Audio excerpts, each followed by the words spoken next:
Welcome to episode 60 of Both Down, the number one Blood Bowl podcast. That has its own athletic department. Yeah. College football season starting. Yeah. They have athletic departments. They do. And our t-shirts have that on them.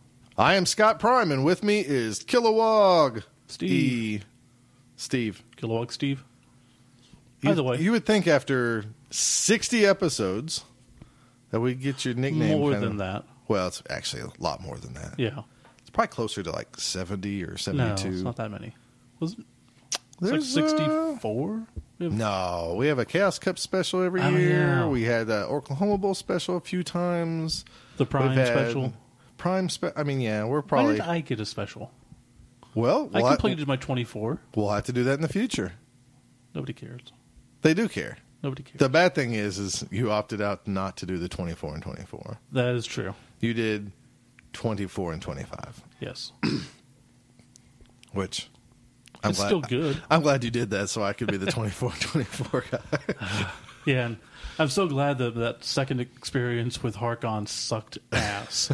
I want to play Dark Elves again. I don't know when I'll be able to. Oh, this Go sucks. back 4 years ago and listen to Steve play Dark Elves twice. It's true. Been doing this a long time. How you doing, man? Doing good. How about you? I'm doing all right. Ready to talk some Blood Bowl on the eve of Chaos Cup? We're just days That's a away. week away. I know, but by the time we release this, we're going to be just days away. True. They're going to be in the car right now going like... Or on the plane. Or on the plane, or flying over the ocean going, I'm so glad I get to listen to Steve and Scott. Said nobody ever. No, dude, there's lots of love for Steve and Scott. There has been a lot of love lately. It's very appreciated. So, any great experiences with Blood Bowl? Hell yes. Hell yes. Hell yes. Wow. Not tabletop. No, I was starting to say, you haven't played any tabletops. No. Fumble? Is Is this a very positive? good, positive fumble experience. Okay, so everybody should listen right now because Steve's going to give a rare, positive feedback It's from... twinged with a negative. Okay. And you'll probably be able to get the other side of the story on Nufflecast coming up. Because we played in Pod Bowl, and I played Grant after waiting around for, a month and some? Do Canadians live in a different dimension where, like, their year is, like, 765 days? I don't think it was their fault. I'm just saying It's always Pod dark. Bowl is, like, really clogged up, and It wasn't their fault. Okay. It was someone else having babies, personal problems. I'm just giving them a hard time. Okay, that's fine, I'm just yeah. trying to bash them. No, Canadians suck. Yeah, there No, you go. I bashed him. I bashed him good. But if you are Canadian and you're coming to Chaos Cup, No, and we you love still you. have time, grab some ketchup chips because my kids want some. Really? My oldest daughter asked if we That's had any weird. more of those. So So anyways, played Grant, Spoon, and it was my Norse against his Wood Elves. And I was getting inducements. I got, I want to say 440? No, I don't know. I got a lot of inducements. You can do the math when I tell you what I took. I took Morgue. I took 2 dirty player cards, hoping to get like a pit trap or, something to screw him over.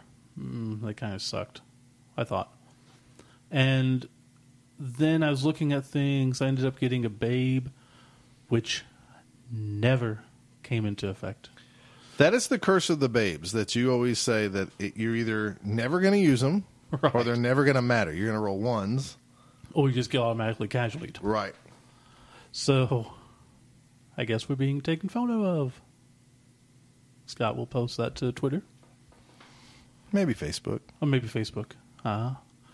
So anyways, since he has a tree, I took Wilhelm Chaney. Because, no, not Wilhelm. Helmut Wolf, because of the chainsaw. I figured, chainsaw against tree, that's good enough. Oh, it's second edition. That was deadly. Yeah. Deadly combo. So the odds went my way, and I got the kickoff. He lined up, put the tree up front, and a couple of guys. And I just loaded up for bear and went at him. The chainsaw took the guy down. So I got 2 dirty trick cards. One was the exploding runes, which I've never used inducements in Fumble. I haven't used the cards. You mean cards, right? Yeah. Not inducements. You said inducements. That's an inducement. I know, but you said I've never used inducements in Fumble. I don't think I have. I might have. You're saying Okay, you never have I probably have with a player, but never. a card? Yeah, I've never used a the card either. Okay, true. So I was confused about when they applied or not. So the runes I screwed up on. That guy didn't play, basically. The other one, I got kicking boots. So it gives him dirty player, I think -1 movement, and kick. I already have a guy with kick on my team. So I was just like, I put it on a journeyman, because who cares if he gets thrown out. I took down the tree man. I took down 2 other people. And I took down this person, and I took down that person, and I kicked this person, and I casualtied that person, and I knocked him out. By turn 4 or 5, I pitch cleared him. That's awesome. Did you just stall in the line, or did you just score and let him come back? No, I scored. I don't think I pitch cleared him until, I don't know, whenever. But he was so bad. When he set up the second time, he had 4 people. And when he set up for the second half, he had 4 people. Nice. Did you kill any war dancers? I killed the tree. No. I killed somebody. I think it might have been the war dancer. I wasn't really paying attention. I was just hurting him so bad. I was just taking every opportunity. He tried to lure me into a sideline push with my Ulfrunner. He's like left a guy like 2 squares away. Mm-hmm. And the guy with the ball was 8 or 7 squares away from helmet. And he didn't think that I would go with helmet. But I was like, why wouldn't I? Yeah, you're going to get rid. Yeah.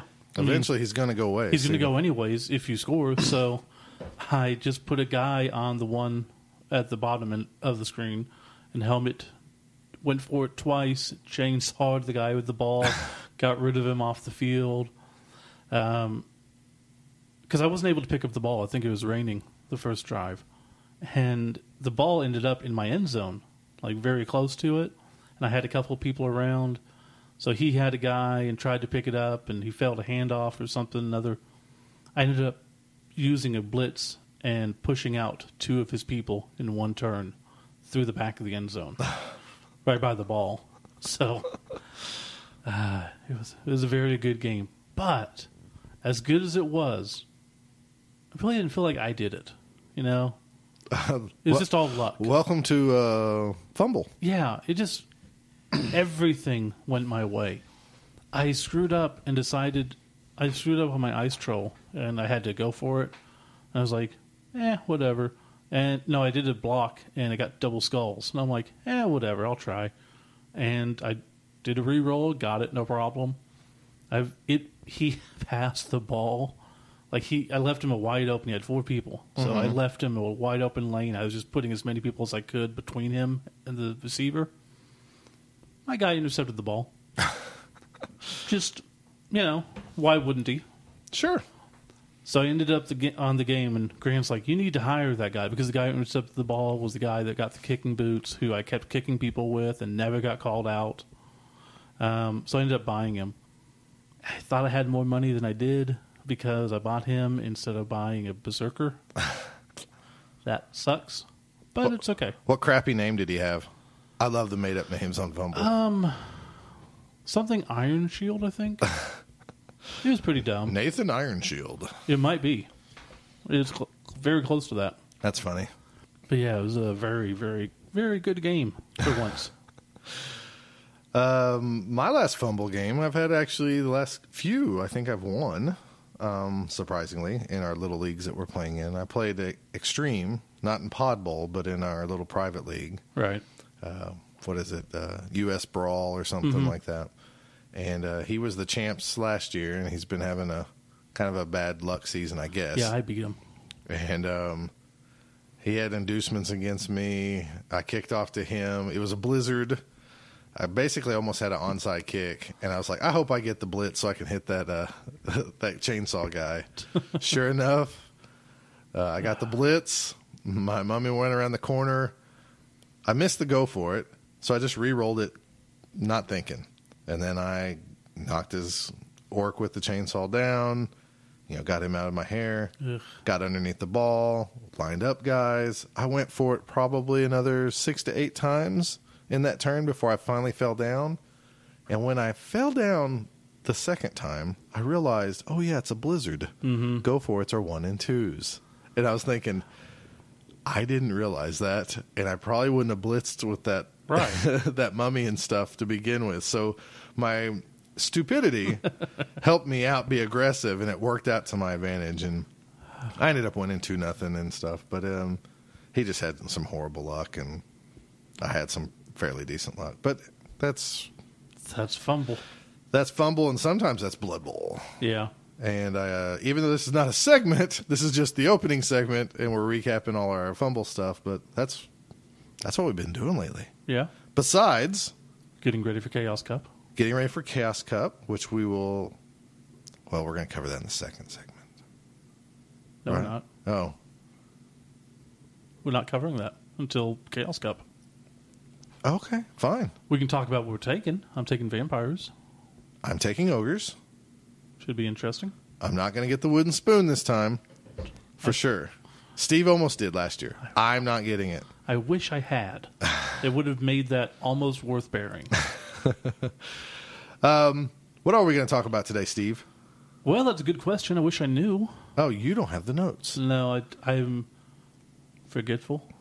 And really, I didn't write them down either. That's why I thought we were talking about Chaos Cup. Oh, no. What we're going to do is we're actually going to talk about Emerald City Cup, Right, which we just 2, got back from. which we just got back from Wichita, Kansas, just a couple weeks back.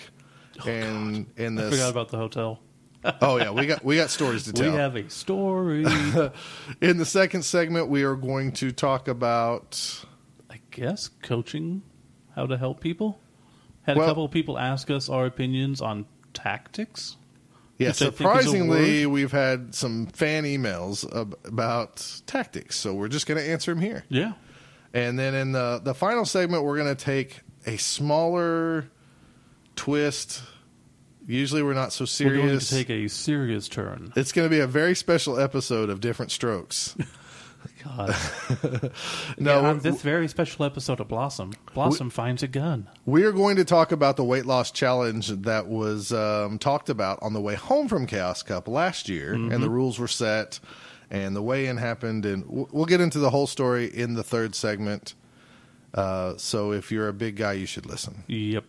And then It's for the big guys. and then of course we'll have who are always hungry. That might be really stupid. what Trying to think of other nega traits. nega traits? They're loners because Yeah. they don't want anybody to touch their food. Tend to be loners. Hideous appearance? A foul appearance? What? Now you got me doing it. See, yeah, second Damn it. edition. Oh well. And then of course we'll have shout outs at the very end of the episode. Yep. So, episode 1. Jiminy Christmas. You want to watch episode 1 now? Say no, because I do not want to watch that. What do you mean episode 1? Star Wars. Oh. So, segment 1. I think I would watch episode 1 over like episode 2. I remember liking episode 2 better. But I think it was because I saw it twice in the theater. So, the second time, I forgave the bad dialogue. And it was my first movie to see in digital projection. And that blew my mind. So, All right. that helped. All right, enough tangents. We're going Anything's better than episode 3. All right, enough chit chat. Let's get on to some Emerald City Cup after this break.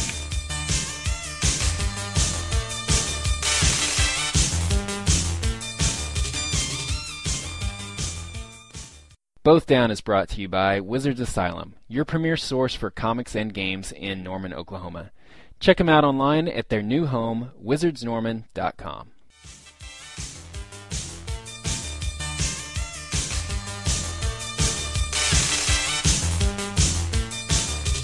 So, Emerald City Cup 2. Just got back from Wichita, Kansas. It was a date I can't remember.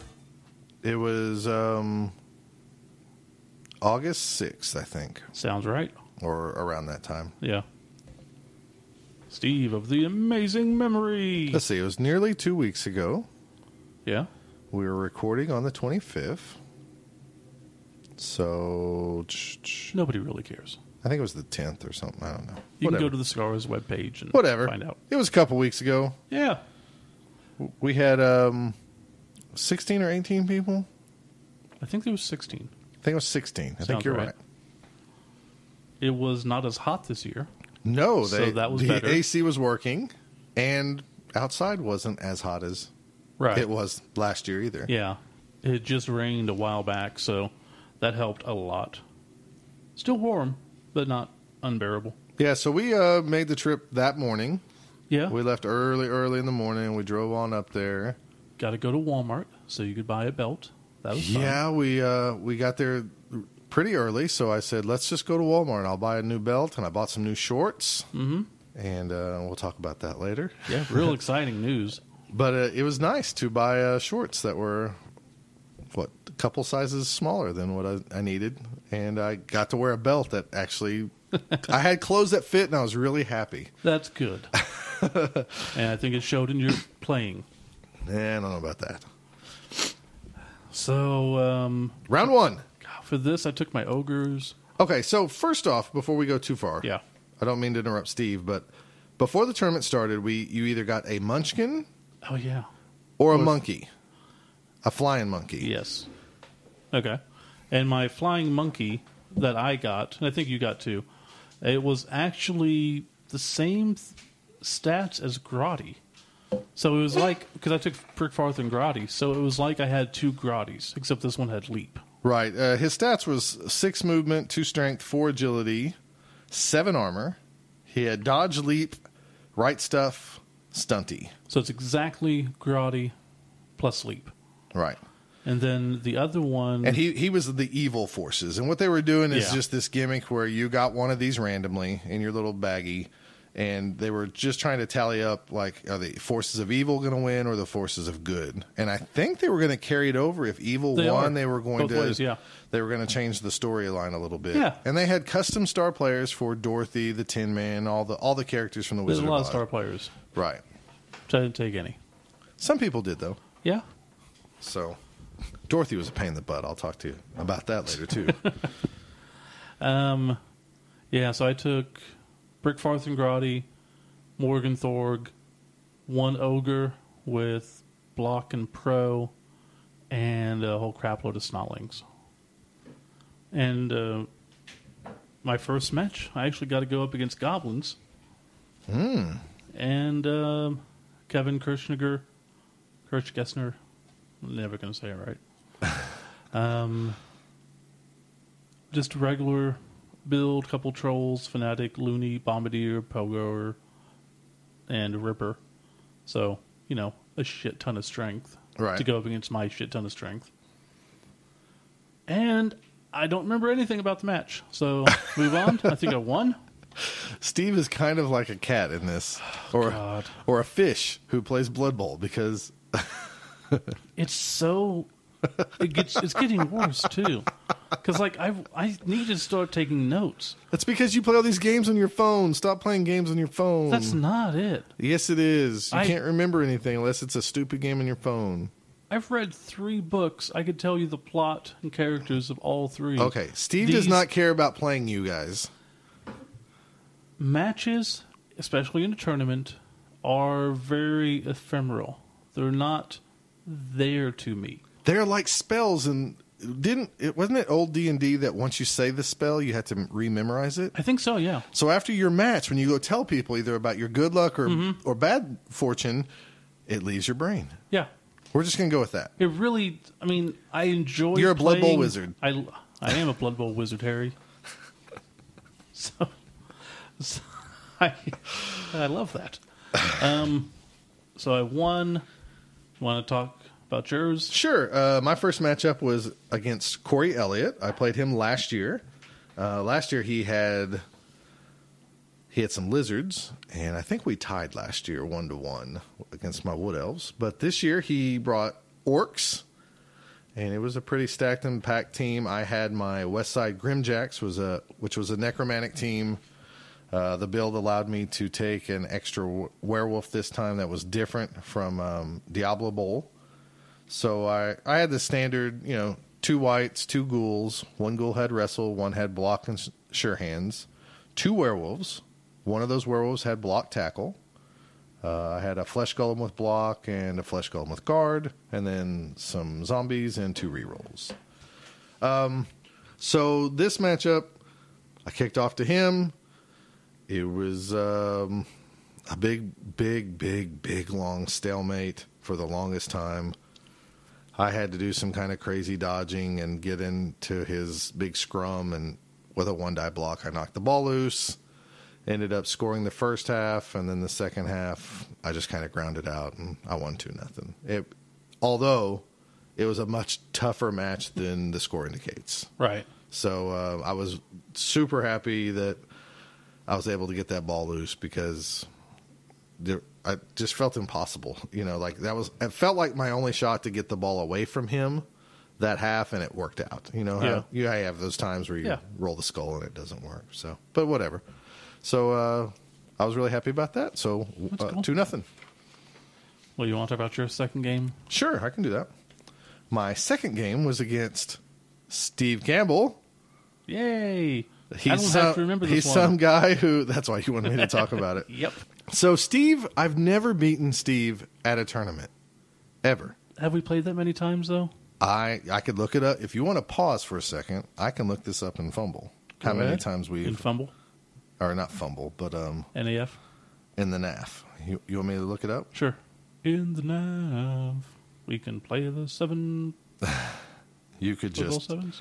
you could just stop the podcast, and Well, we can just keep talking. Doesn't matter. you think people don't care? People enjoy dead air. You think so? Nah, not dead air, but we're filling it. Golly, I always hit the wrong thing on the NAF page where it says like members area, and I go sure, and then I'm like, oh, I should have hit the take me there. Right. It's like, damn it. So let's see what our previous records were together. If I can even find that on the NAF page. Watch it be we've never played each other. No, that's not. We have played each other. Where's that thing at where you can compare? Coach lookup? Is it Coach Lookup? No, it's My Coach My page? coach page, yeah. This is really interesting air. I know that. Look up the NAF number or NAF name. Sure. We're going to go look at this. Oops. The most boring podcast ever. Yeah, I like how you complain about fluff and then your names are just stolen from other people's teams. What are you talking about, fool? Abe Gavoda, Okay. Ben Deadlong, Abracadaver. These are all Allen's teams. No. Okay. So before I get into this, while I'm trying to look up how many times we played each other, the West Side Grimjacks has always been kind of a pun. It's the coach. Okay. So in second edition, there was a team called the West Side Werewolves, Right, and there was a team called the Brunder Grimjacks. right. So, since one was an all-werewolf team, and one was either like a necromantic, Frankenstein/human team, they kind of merged together, since a necromantic team is werewolves and like the Frankenstein monsters. Okay. Okay? And when it was time for me to play these, a necromantic team, I've always had a name, the Grimwood Wolfpack, but for some reason I wanted to do something like kind of fluffy, and I thought, oh, they moved franchises, so they combined forces. Just like we have two towns in Oklahoma, in really rural Oklahoma, called Amber and Pocasset. Right. They're little farm towns. They're about 5 miles apart. Well, they share a high school, so that area is called Amber Pocasset. One of them has the junior high, one has the high school, blah, blah, blah. Okay. So the idea was these two teams combined. That's why you don't have a whole team of werewolves. It's all combined together. And I wanted to use the coach Delzine, who got in our fluff of our league, got eaten by the Minotaur of the Blackwater Bulls, because he was the assistant coach that supposedly had the magic touch, but they got third place too many times. Yeah. So he died. Well, he somehow was resurrected as this ghost necromantic guy. And so what he did is he went back through and stole players that previously died for other teams. Oh. That's why every player on my roster is a dead player from some other team in our league. Some of them happen to be, old ghouls, old whites. Frankenstein? Frankenstein, I just pulled that straight from the fluff of Okay, the Grimjacks and Stitch Johnson. We haven't had a flesh golem in our league die. So those two I just kind of made up Makes sense. right at the last second. Same thing with the werewolves. We never had any werewolves die. So that's why we got Rudolph Cheney, who's the distant cousin of Wilhelm Cheney. And then Whelan Edwards is, remember the Marvel character Vermin? Who lived down in the sewers and fought Spider-Man. And his real name is Edward Whelans. So I just switched that. So, no, I don't have this is probably my least fluffiest team. But I still have justified it, and it's better than the team I played in the second round, the Pigbarter Knobheads, who have players named Knobhead 1, Knobhead 2, Again, Knobhead 3. They're positions, not names. Whatever. So anyways, while you were complaining, Uh-huh. it took me a couple seconds. I found it. Okay, well, you found it before I did. So we played at Dust Bowl. My Dark Elves beat your Slan 3-0. Yep. At Allenade, my Chaos tied your Norse 1-1. Oh, we tied. Okay. Nuffling 2, my Undead beat your Kemri 1-0. And Warpstone Tur Oklahoma Edition, my Skaven beat your Underworld 2-1. Yeah, see? I've never beat you. That's true. Until now.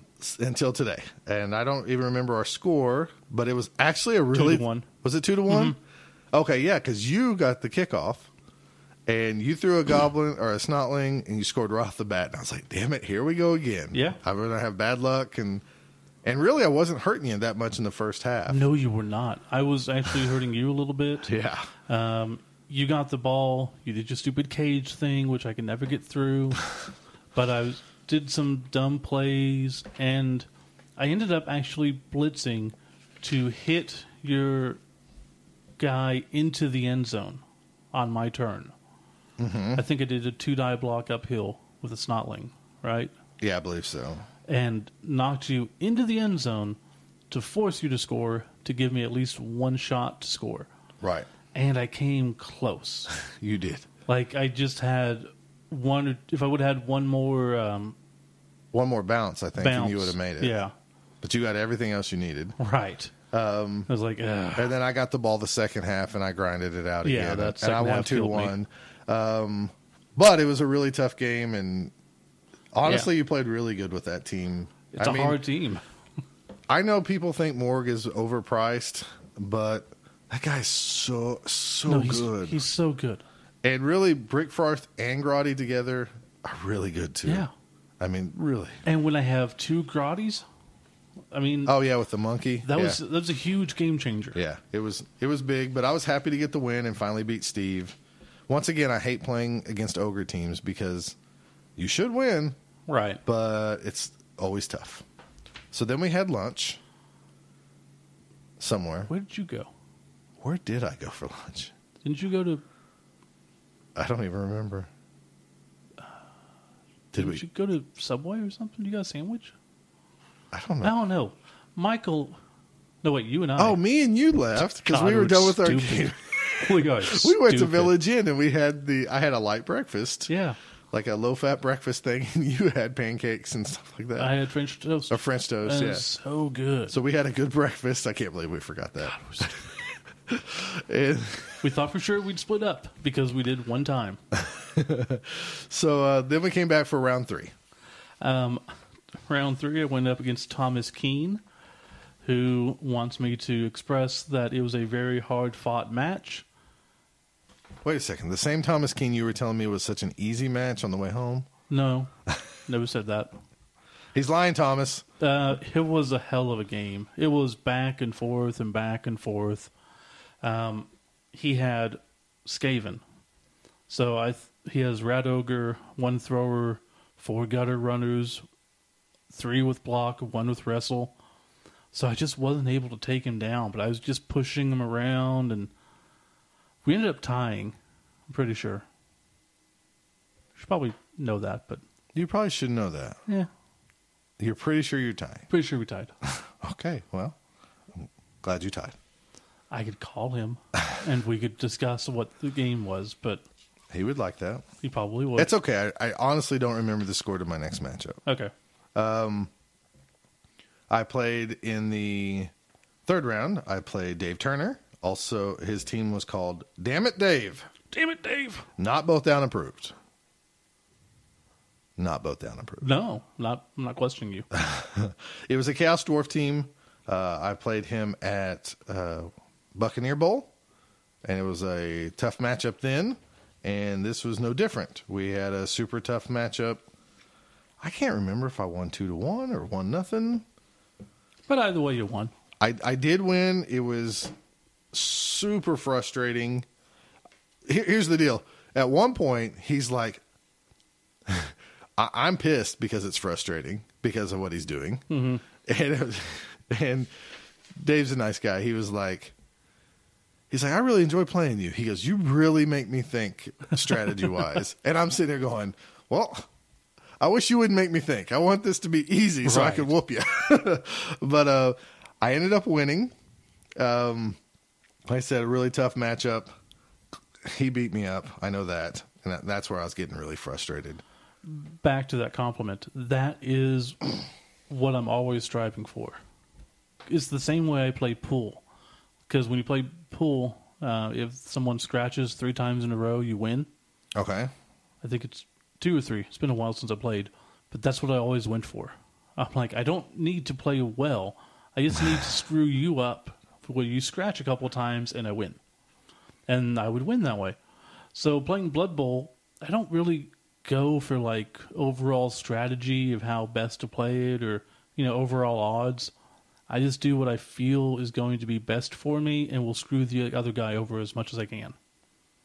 Okay. I mean, I get what you're saying. Yeah. Trust me, I love it. Like the one time I played Brian too, and we had a tough game, and it was really making him sweat. So, Yeah, same here. Well, I just looked it up. I won 2-1 over the Chaos Dwarves. Okay. So, anyways, tough. My last match, I went up against Joseph Kirstensker, and he had Isn't it dwarves- Kessinger? No, Kirsch Kirschgessner.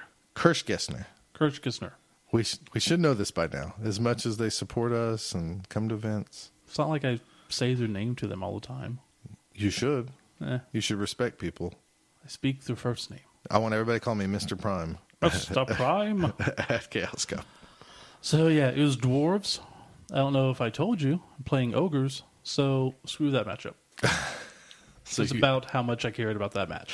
Oh, he was the one running around telling everybody how many casualties he got against you. I'm up to 5. I'm like, ugh, I'm going to hurt you. Just kill me. Get it Yeah. over with. So last round, I played. I think at this point I was the only guy with three wins. Yeah. No losses or ties. Michael Lewis had And- 2 wins and a tie. Yeah, so I played Michael Lewis, who was playing his his second to last final 24 team. Right? So I was playing Brownstone in the finals. Chaos Pact?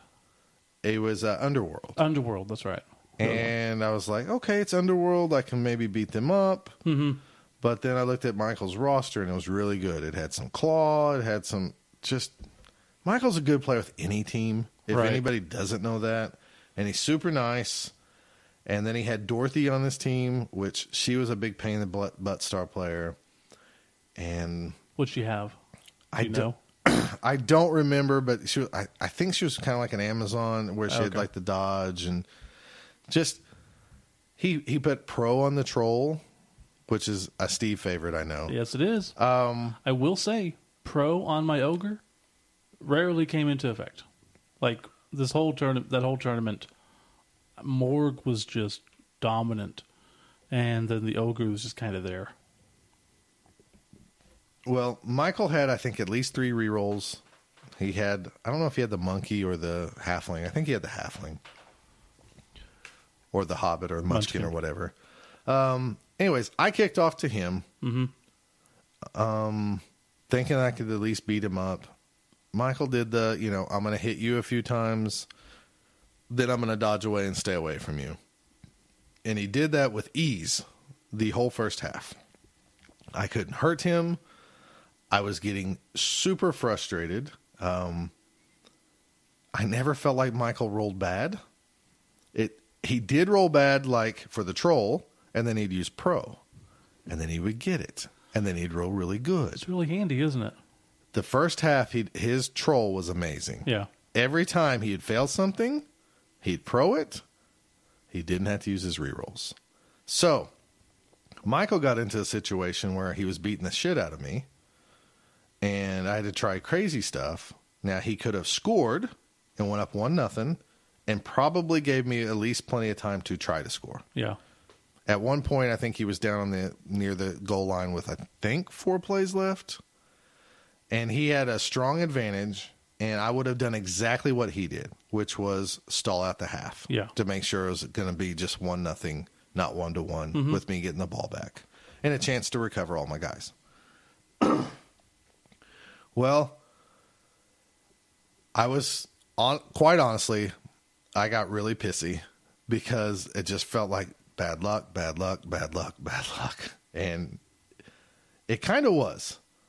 But I shouldn't get pissy because it's Blood Bowl and there's 1 out of 6 for everybody. So eventually I had an opportunity to tackle this guy where I had to go through tackle zones and go for it and all this BS. And I got it. And then I got the POW. And I knocked this guy down. And then the ball scattered up the field. And I had a guy who picked it up. And then I went for a pass to try to score. And my guy fumbled. So I was really frustrated, but, happy I stopped him. Yeah. If I remember correctly, I think he blitzed that guy off the ball. I think he even hurt him. And then Michael picked up the ball, and he was going to throw a pass, I think, to Dorothy Gale. Well, and, at this point, if I was Michael, and I'm sure this is what he thought, is like, damn it, I should have just scored because it's a guaranteed score. Sure. And play defense. Because you always wonder, do you stall too Yeah, much or you not? You never know. But you never know. So at this Especially point, when you have 2 8-movement people. well, I think he had at least knocked one of them out. He was okay. He was beating me up. Momentum was really strong, and that's why this is all BS. What I'm going to tell you for this next last play. Right. Michael picked up the ball with a chance to throw it into the end zone. He picks up the ball. He moves up. It's going to be a long pass. He's got. I think he has all his rerolls. I think still, maybe he's used one. He had quite a bit of them. I intercept the ball. Jeez. The 1 out of 6. I get the stupid ball. I run up. I go for it. I think once or twice. I throw the ball. I catch the ball. I go all the way down the field, and I think I went for it once or twice, and I scored, all with no rerolls. Jeez. So it was complete lucky BS from a guy who was super bitching. Mm-hmm. I'm used to that. Right. So I'm publicly going to say right now, before I even explain the rest of the game, I'm going to apologize to Michael because he is one of my best friends, especially in the Blood Bowl community, but in real life too. He's a super nice guy, and I was probably a pretty big dick because things weren't going my way.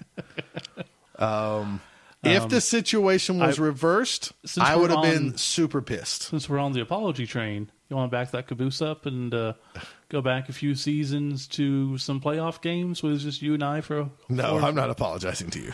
Okay. So but I will say for 6 of those turns, total dominance on him. Right. So then the second half begins. I go down, and I'm still thinking like, okay, so momentum's going to turn. I can stall this out. Well, Michael's such a good player. He was doing everything right still. Mm-hmm. And it became a situation where I better just score instead of effing around. And then Michael stopped me, and then him tied up 1-1, and then, momentum switch again. Right. He forced me to score really early. Well, if I remember correctly, he threw a goblin and scored like instantly. Ooh. So then it was 2-1, and I was getting beat up. And But luckily, realistically, he had to get a win. Because if you tied, you'd still win. But at that point, I wasn't really thinking that. Okay. I didn't realize, because even at one point I was like, even if you tie this, you know, we'll see what happens with the score. And he's like, I already have a tie, and I didn't know that at the time for whatever reason. Then the last couple of plays was me really just kind of caging up and making sure he couldn't get to me. Right. And I still think, if I remember correctly, I still think he got to me and we sweated out. But anyways, I won 2-1. I went 4-0 with Necro. So that makes for the last tournaments. 2 tournaments with Necro In a row. And I won the tournament. So I was really happy with that. Yeah. So it's weird to kind of win some tournaments. 2 in a row. 2 in a row. Team. With the same team, yeah, pretty much. So And you chicken out when you go to Chaos Cup. Mm-hmm. Sad. It's double points, baby. So the exciting part of the evening was still to come. Right. We decided to go eat as a group afterwards. And for whatever reason, I guess no one could decide on what they wanted. So we ended up going to Hoo-Hot. Hoo-Hot. Which is ended up being 3.5 hour drive north, I think. Realistically, it was probably a 20-minute drive. It felt like we went to another state. It was so far away. It was so funny, too, because when we got there, well, no offense to anyone who was part of that planning committee, it's just Hoo-Hot. I'm not whatever. It's not that special. You don't like them down here, really. Right. I'm not a fan of it. Right. Or that style of food, which is fine. Again, go for the camaraderie. The food's okay. Not a big deal. I found it hilarious when we got there. Bricktown Brewery was right next door. And if you live in Oklahoma City, Bricktown Brewery is kind of a big deal, or at least to some people.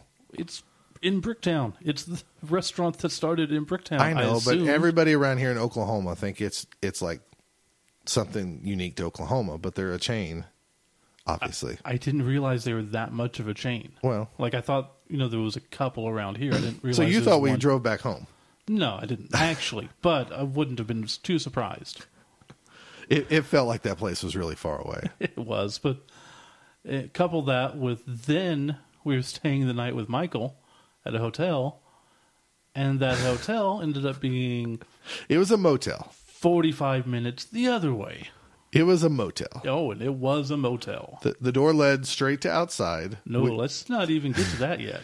We get to the hotel, and the news crew is there. There's a news crew out in front of your motel. You know how That's a bad sign. You know how the little reporter guy is on his earpiece, and there's a cameraman, they have the lights set up because somebody just got murdered? Mm-hmm.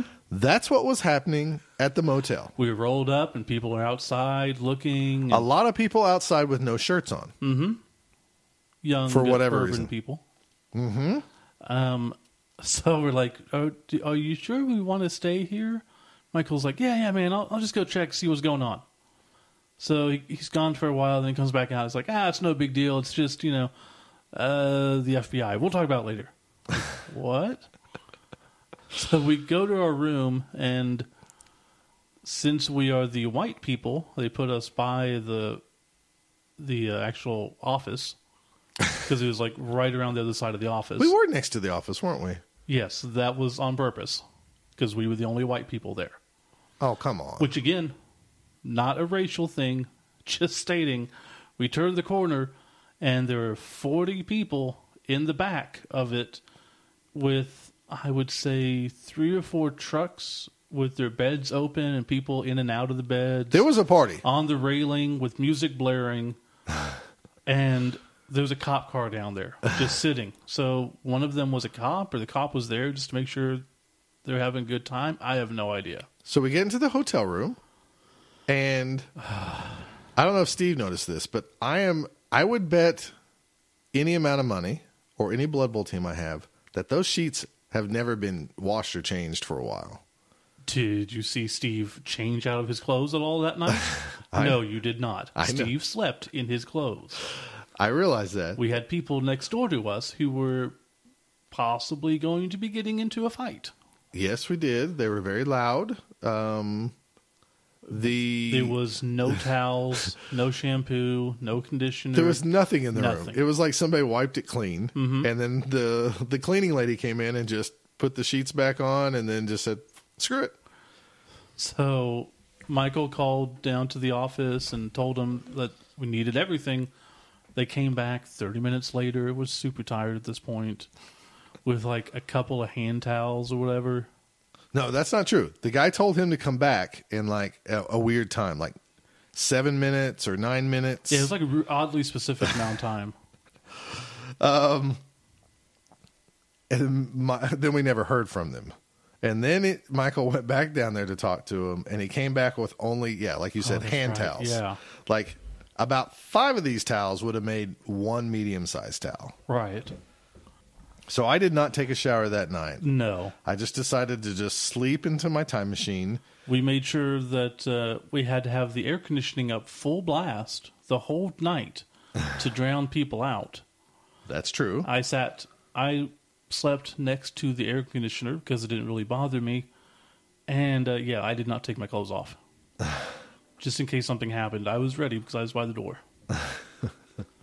Come to find out, the FBI were called because there was a domestic disturbance. And the guy didn't want to come out when the cops came. And he's like, I'm not coming out. And he had a kid in there. So the cops called the FBI and they talked him out, like negotiating style. Sounded like a BS story to me. Those beds were so bad. How bad were they, Steve? I ached for 2 days afterwards from how I slept. Oh, boy. It was... It was the last time Michael gets to choose where we sleep. Period. I mean, he is off that duty. We made it through the night, though. No more motels. We made it through the night, and we got the hell out of there as quickly as we could in the morning. Oh, yes, and we got did. home, and we were pleasantly happy to get home. Yes. Yes, we were. It was a very interesting night. It was something. So, if you're ever in Wichita, don't go to a motel. No. I don't even think we told the Wichita guys about that yet. No. We saved it for the podcast. So it was. Yeah. I can't remember a thing that happened in any of those Blood Bowl matches. I can give you a minute-by-minute playdown of everything we did at that hotel. Yeah, I didn't think we were going to make it, actually. I was like, we're going to have some weird thing happen tonight where... Oh, yeah. Fully expected something to happen. We got up at, what, 6 to leave? 6:30 maybe? About 6:30ish, yeah. We leave. There are 2 guys just sitting outside in chairs Yes. with no shirts on. One guy Yes. had no shirt. Yeah. Like, if they had a jug and a washboard, it would make more sense. But it was almost like they were security for someone else. Maybe they were. And I didn't want to know any more than that. I just didn't look at them, and I just loaded up the car and Sure got did. the hell out of here. And as soon as we left the parking lot, we breathed a sigh of relief. Good times. Good times on Blood Bowl trips. Wow. I wonder how racist that really makes us sound. It doesn't We're matter not. what color any of those people were. Oh, no. It was a fairly It's trashy class. environment. Yeah, it's really just the class thing. I couldn't believe they were having a party down there. Maybe that's a thing we just don't do. It might be. So, And it was so weird. anyways, that was our trip to Wichita. We'd like to thank Will Oliver and Gabriel Vasquez. Gabriel Vasquez for being great hosts. The store up there was Wizards Asylum, which I guess is a sister cousin store Yeah. in relation to the one down in Norman. And it was And the one in Tulsa. it was a super nice environment. It was a I great. bought a T-shirt from them. Steve got a cool T-shirt. I got a Ed Robertson of the Bare Naked Ladies has that same T-shirt. Oh, nice. I bought a little game for the kids, which is pretty fun. So, Yeah. But no, we had a great time. It was nice seeing everybody up there from Kansas. Absolutely. Shout out to Joseph Roberts and everybody else that we ran into. So we're going to take a quick break, and we'll be back to answer some listener questions.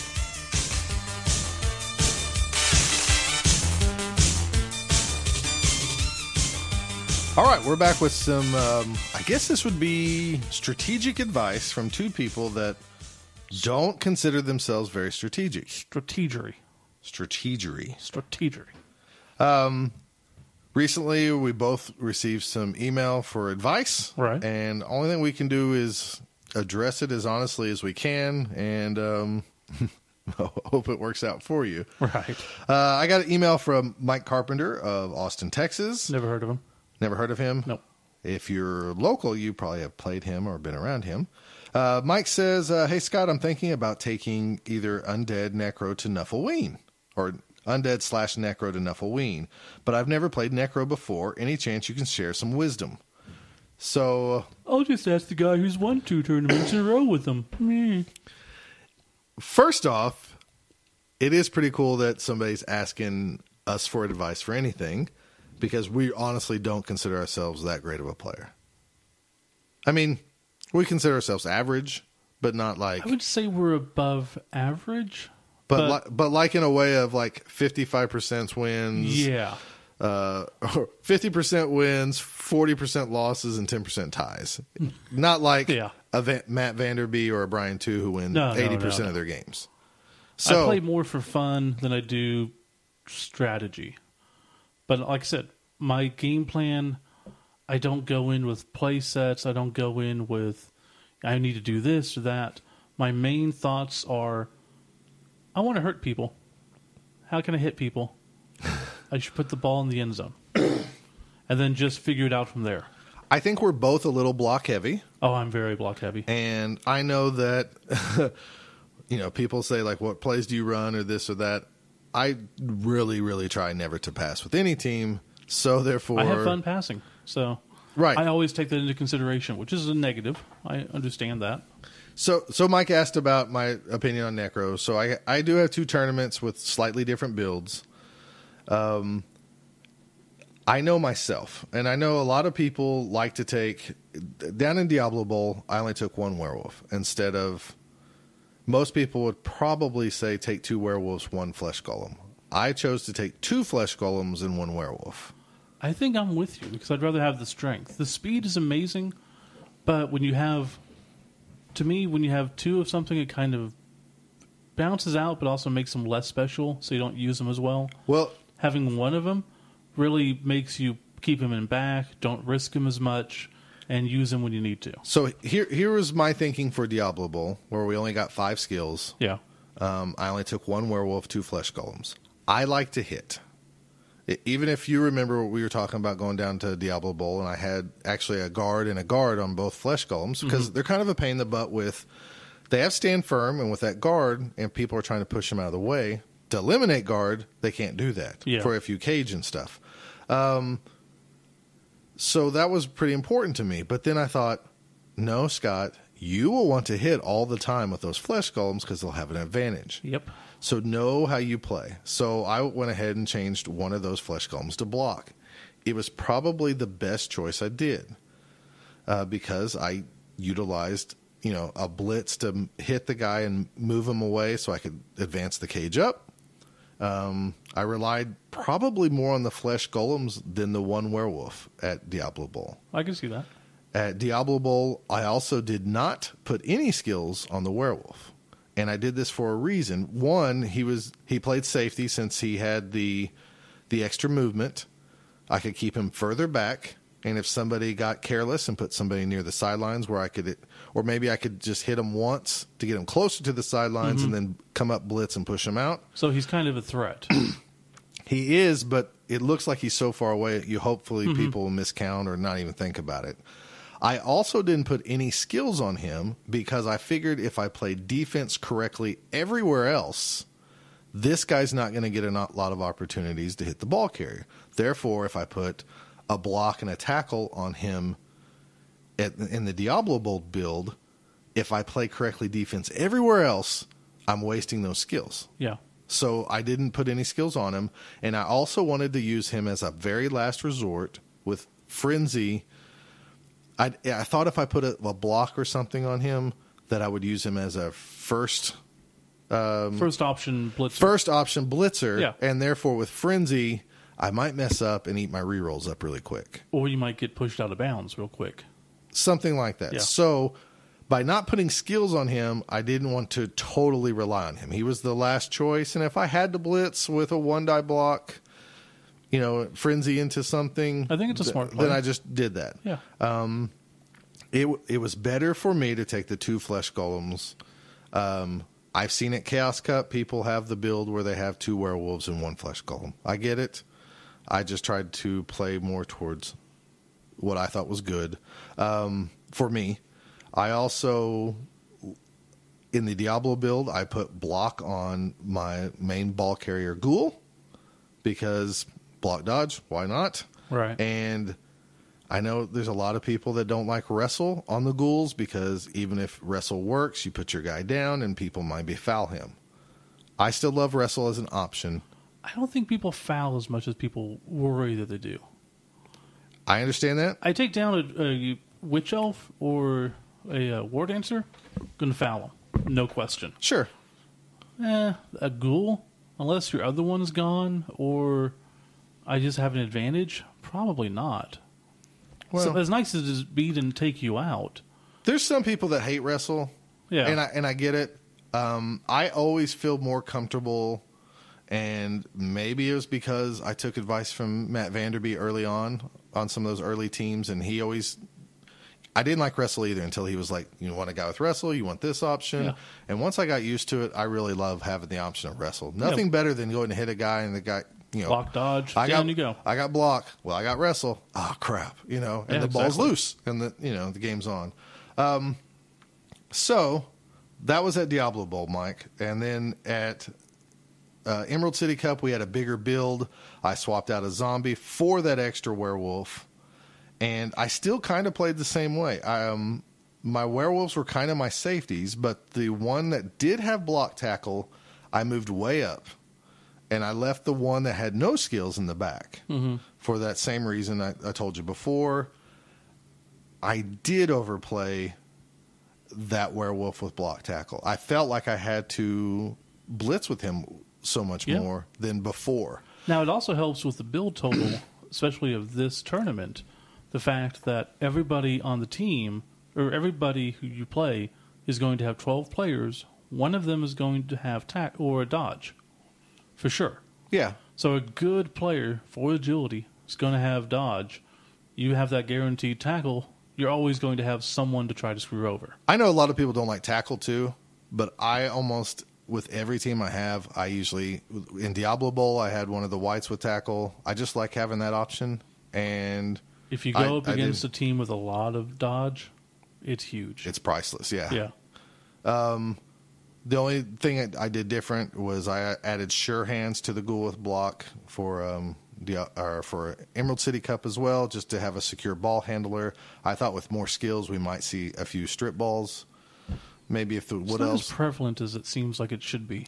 I thought sometimes dark elf teams or wood elf teams have those. It's because you already have the other skills built in. Yeah. So I mean, but I didn't face any of those teams, so Yeah. that wasn't a worry. But sure hands is like having a reroll for that. So Yeah, if I'm taking Dark Elves, I got a block dodge guy. Yeah, sure. right. Throw tackle on. But Strip ball, whatever. for my play style, the flesh golems are probably more important than the werewolves, but the werewolves I love having as that threat of it's my last move for for this turn. I'll try something with the werewolf. If I haven't blitzed yet, maybe I'll try to push this guy to bounds with 2 1-die blocks, and if you make it, great. If not, And if it's a last-ditch effort for scoring 2 turns, 8 movement helps. oh, definitely, yeah. So I don't know if that helps you, Mike. I would definitely, once again, I would recommend 1 ghoul with wrestle, 1 with block. Depends how many skills you have. If you're going with both werewolves, I would load 1 with at least block just to protect him. I'd put a tackle somewhere out there. And to me, the reason I took it off the white and moved it to the werewolf is just because the werewolf had more movement. Yeah, absolutely. And then at least guard on one of the flesh golems. And if you're me and you super block happy, you're going to want block on one of the flesh golems too. At least. So Yeah. that's my build. 2 rerolls. Good luck with them. They're actually not because I've won. But I liked them the very first time I played them down in Rock Cup. And I really enjoyed them way back when. But I don't know. They have that kind of, Undead has a little bit of everything. Yeah. They're probably not. I guess they're a tad faster if you count the werewolves, but there's less ghouls. I don't know. To me, it's like you have one play style with the dwarves, but you play chaos dwarves, and there's just enough kind of difference. That's what I like about the Necro. I can see that. So, anyways, what did a listener ask you, Steve? Well, then, Matt Slater, who plays in the NBFL? Is that what you told me? NBFL? Is that the one with Jeffro and all those guys? So he's the NBFL Denvork Broncorks. So Scott used to play in that league. You get to choose a draftee, I guess. Oh, they're in the every draft. year. You got asked draft advice? I got to ask a draft advice. Oh my gosh, this guy must not be a good player. I obviously should listen to the podcast more because he's asking me. I don't get it. But, so I'll just go through his team, and I'll tell you what his options are, and you'll tell me what you think. So he's got 4 black orcs. 3 have Mighty Blow. Okay. Of those, 2 have block. And of those, 1 has tackle and guard. The other one has guard, dodge, stand firm. Okay. Then he's got a black orc with nothing. Okay. Then he's got 4 blitzers. 1, well, they all have block, Mighty Blow. 2 have guard, 2 have tackle. One of them with tackle has +1 movement. And the other one with tackle also has piling on, pro, and juggernaut. Okay. He's got 2 throwers. Obviously, sure hands, pass, block on both. 1 has accurate, dodge, and strong arm. The other one has nothing else. Okay. So it seems like a good team. But you 4 got to remember, in the NBFL, everybody has multiple skills. Oh, yeah. And at the beginning of the season, even if you don't have a skill, you get at least 1. Yeah. So then he's got 4 linemen, 2 with dirty player, 1 with guard, and 1 with block and frenzy. And then he's got a troll with loner, mighty blow, always hungry, really stupid, regen, and throw teammate. So nothing extra. Plain there. troll. Yeah, plain troll. All right, so what's his draft choices? His draft choices are a lino with dirty player, dodge, and plus strength. Okay. A lino with block, dodge, and mighty blow. Okay. And a black orc with guard and mighty blow. That would be replacing his rookie black orc. Okay. Those are his choices. Yes. So again, a lineman with dirty player, dodge, and plus strength. A lineman with blodge and mighty blow. And a bob with guard and mighty blow. Now, did he tell you how many star player points these guys had? Only 1. And that was when I asked him further questions. I already had my idea. Okay. So just based on that information. If it was me,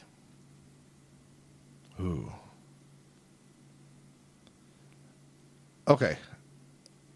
It honestly, being in the NBFL, to me, if his dirty player dodge strength +1 line orc was really close to skilling up, I would take him. That way I could get block, and then I could have 6 guys with 4 strength or more. Because you have the troll, the 4 black orcs, and that. If he's far away from that skill, I don't think I would take that. So that's your choice? It depends on how close he was on the star player points. So here's what I told him. I said, definitely not the first one. Dirty player is bloat. You don't need. I agree with that. You'd never use it. I hate dirty player. Plus, strength is nice, but not cost effective. In my eyes, he's over strengthening everybody already. And he's got dirty player, which is a skill he's never going to use. I totally agree with that. Or he has it, and it might get him thrown out. And then I asked him about the Bob. Would he come in at 16 SPP, or would it be a while to get another skill? The Bob would have 23. 23. So he's really close to getting that So block. my 2 cents was take the Bob. 8 points to block isn't much more than 6 to getting your first skill.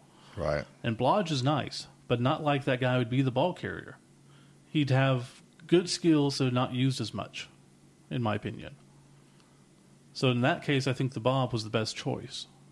Like Because I it's said, if utilizing everything. if the lineman was just a few star player points away, or a random MVP away from getting block to be the lineman with strength +1, I might take a chance with that. My draft Even picks, with the dirty player. Because then you're paying Well, I don't like dirty player. $70,000 for strength +1. sure, I get that. I totally get that. I'm just saying having a blodger with strength +1, if you can get that, would be pretty awesome on an orc team. But the black orc probably efficiently is the right move. Okay. Guard and Mighty Blow. But like I said, it just depends on where they're. Every time I drafted one in the NBFL, there was player names I didn't like, Yeah. so I wouldn't. I don't care how good they were. I wouldn't draft them if I didn't like their name. Okay. I know it's stupid. It is, but I understand. So I would look at that, and then I would look, how close are they to the next skill? Okay. What's the next skill I'm going to take, and how close are they? And if they were like, you know, It doesn't make sense. I needed that one skill to make them really good, and they're close, I would take a chance with Yeah. that guy versus like somebody that was. I think if the Bob was further away, I might say take the strength. But I just can't say, when you already have that much strength, take another one for 70,000 extra. That just seems too much. And the guard you're getting on the Black Orc gives you extra strength everywhere else. I get that. I mean, the lineman with block, dodge, and mighty blow could replace any of those other guys and be really efficient. Yeah, you could. I don't care what anybody says. I think in But fumble, dodge- I think mighty blow really helps a lot. Yeah. I don't see dodge being that good unless you're a ball carrier. I know it helps to not get knocked down or to move into position, Sure. but if you're not the ball carrier or if you're not a blitzer, then it's just nice. It's not. I'm not going to say it's bloat, but it's closer to bloat than guard and mighty block.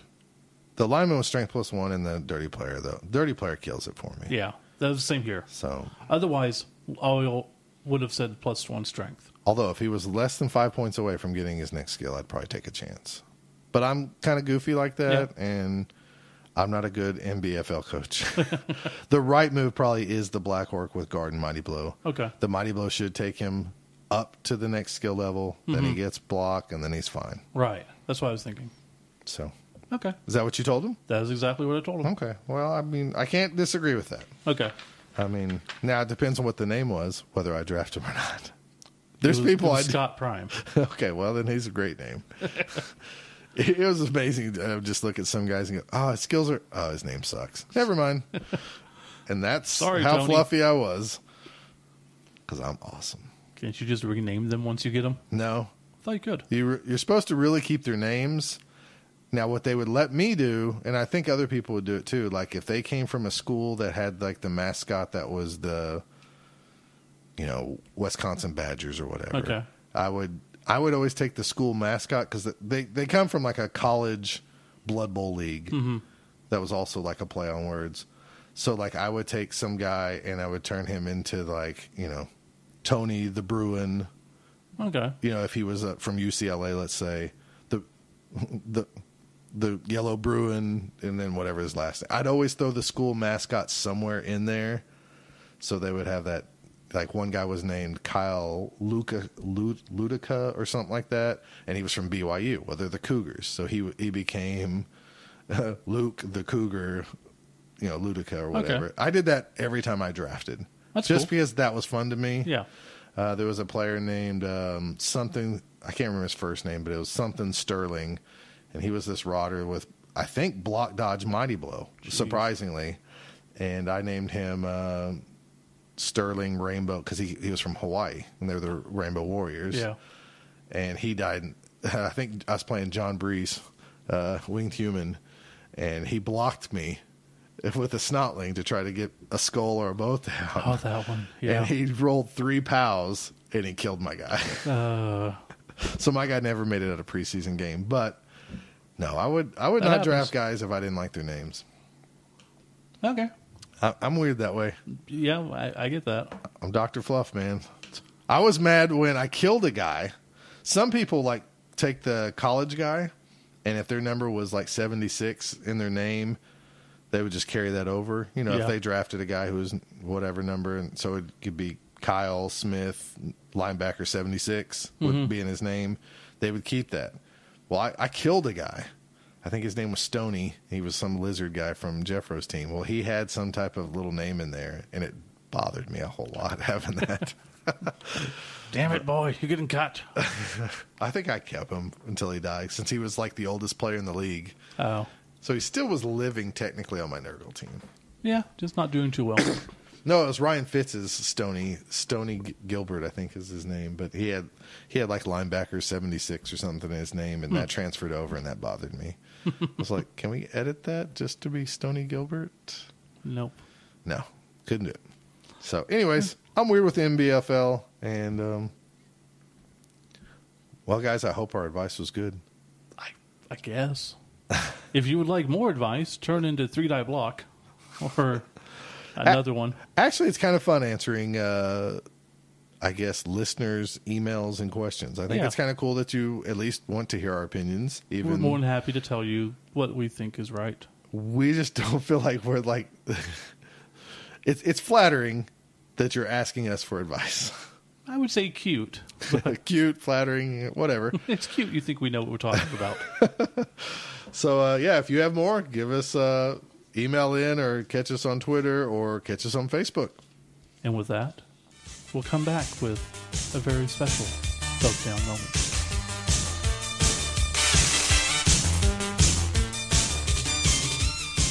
All right, we're going to try to be semi-serious here for as much as we Super can. ethereal. I'm super ethereal. Man, bear, pig. All right, fine. We're not going to be serious. It's us. We're all fat Blood Bowl players. Let's talk about you. So what have you been up to the last month and a half or so? Okay. First, I want to set the stage for last year at Chaos Cup. Doodle-doo, flashback. On the way back from Chaos Cup last year, we had a big conversation in the car with Scott Hess, myself, and Steve. Yep. And I think I was falling asleep, and All Steve three of and us with weight issues. we're overweight. Yes. We're fat. Yes. And I believe I was falling asleep when Steve and Scott were talking about I should get more healthy, blah, blah, big Scott was on a big kick to, especially after his soiree last year. You and him exploring downtown past midnight. right? Um, My hangover movie moment. right. He was on a kick to be more healthy. And you know how it is when you get to talking with friends and you're like, oh, plans, things for the future, things I can agree to and not really follow up on. I love those things. So a big plan was hatched on that drive about we should do a big weigh-in when we do game nights, and we all ought to work together and work on losing some weight. Right. And I think we came up with some concept that we're all going to pitch in $50, or we're going to... We went through a few different iterations of it, and it ended up being whoever lost the most body fat percentage would have their way paid to Chaos Cup this year Right. The by person- the ultimate loser, by the ultimate loser who also had to wear a dress who had to wear a dress the first day of Chaos first Cup. day of Chaos Cup. At least through the lunch break. Right. So 2 rounds. We all agreed to this. We decided that... We did it the weigh-in even. We said we're not going to start it as soon as we get back. We're going to wait till next game night. We're going to go out and have some sushi. Mm-hmm. And then we're going to have a weigh-in before we start playing games. And I pushed it off because I was going through all the stupid business stuff that I was having to do and dealing with all that. And I really wasn't feeling like even thinking about stuff like that. So we, like I said, we got together. We pigged out on sushi. I made sure to eat so much that my weight would be higher, Right. at least a few pounds higher than it normally was. I think Scott Hess did the same thing, and Steve didn't eat as much sushi as us, but he didn't care. Right. So we all weighed in at various weights. I'm not going to even say Scott and Steve's unless they No. want to talk about it. I weighed in at exactly 300. Okay. And going into it, I was like, look, this can go either a few ways. I know myself. If I need to, I can watch my weight. I can work out the last couple of months and pull it through, no problem. Because it was going to be us, and I think Michael Lewis was going to get it on it. I'm like, all I have to do is be better than one of those guys. It's not a big deal. Right. You want to say what you weighed in at? I weighed in at 301 pounds, 0.4. So Scott was fatter than I was. 301.4 is what I weighed in at the time of about 2 weeks after Chaos Cup last year. And I was at 300 exactly, like .00, weighed 3 times, all 3 times. Right. Exactly. So, fast forward 6 months. And nothing came of Nobody really was doing anything. it. No. Fast forward another couple months. Nobody was really doing anything. I think at this point, Scott and I, Hess and I, were like, Yeah. is this even a thing? I'm like, I don't think so. Right. No one said anything. No one cares. You two We're done. jackalopes, I guess, called it off without even telling me. Well, we assumed you were out too because you hadn't been weighing in or anything. Right. We were supposed to have a 6-month weigh-in and a monthly. And Right. no one had. So, therefore, by the tenets of the agreed-upon clauses, by failing to weigh in, you showed that you were no longer pursuing it. Don't try to justify you No, getting out of that's paying how me. life works. So, tonight, or almost a year ago, I was 301.4. So, I tonight- weighed in again tonight. Uh-huh. I have not done a thing different all year. And you weigh? Exactly 300 pounds. And again, I weighed myself 3 times, came in at exactly He's so happy 300. it's exactly it was the same. amazing. I do nothing. I do nothing. I am the yin and the yang. So for the past 2 months and probably a week, I've decided to... Honestly, it has very little to do with the bet, but I'm taking advantage that we did have the bet. It was to try to get my body to stop being sore. I got Let's tired. just be honest. Your body was physically hurting you. Your joints were hurting you. Right. I believe I have a heel spur, to be honest with you, in my That left doesn't heel. help. And I thought it could have been something by eating too much sugar, because I know we Yeah. have our friend Steve Eckert, who eats too much sugar and stuff. He gets Another friend of ours has diabetes. whatever it is, where it crystallizes and stuff like that. Diabetes. So I thought I need to do something. Honestly, it was to try to get down to about 270. Mm-hmm. That was my real original goal. And you've done sports before. You were in wrestling where you had the habit of changing your weight a lot. Right? Yeah, I mean, for the background, I was a football player in high school, and I also wrestled. I got to the point where I got sick of football, despite being fairly good at it. I was just sick of it, and I went into wrestling. And then I realized that I'm now at the weight where it's heavyweight, or you better drop some weight to get down to 190 at the time. And my senior year, I was about probably 235, 240 going into the summer, and I worked out and watched what I ate and got down to 190 for wrestling. So you've done this before. You've actually watched yourself and gotten to... Truth is the lowest I really could get naturally was about 200. Yeah. And then 2 days before the weigh-ins, I would have to really cut, like severely cut. Not eat anything, So like sweat it out. practice, sweat it out, watch, even though it's dangerous, water intake and stuff like Right. that. I mean, a lot of times lunch was either a can of tuna fish or a can of peas. But boys don't have anything to worry about when it comes to body image issues. Well, it was to make weight. And Sure, so, absolutely. like, if I had a weigh-in on Tuesday night, I would go eat a good breakfast. And I'm not saying chumped it. I ate a good breakfast on Monday morning, and I didn't eat again until after what weigh-in Tuesday. Right. And it would be a very small amount, so I wouldn't make myself sick. I'd wrestle my match, and then I'd actually have a good meal. Okay. So I kind of starved myself some, but I don't know. You're young and stupid, and you can do it. Right. But that's what I had to do to make weight. I was naturally at 198, 200 pounds. Conversely, my background is all throughout high school, grade school, I would have a Pop-Tart for breakfast with a Dr. Pepper, eat no lunch, walk to school, walk a mile or so around school, and then mile back, and then have a frozen pizza for dinner, typically. And my weight never fluctuated. I've watched everyone in my family. My brother worked his ass off trying to lose weight, and it never gained any benefit. Like, he never saw weight loss. My mom and sister joined Weight Watchers and Jenny Craig and any new fad thing that they could. Never any of it worked. We're all bigger. We're all just built that way. Sure. So my whole life, I've never seen a reason or a way to lose weight. And I don't have any health issues. I don't have high cholesterol. I don't have high anything. I've gone to the doctor and been tested, and my health part's fine. So Right. So today, I started this back on June 20th, really. I think it was June 20th. Today is August 25th, so a little over 2 months.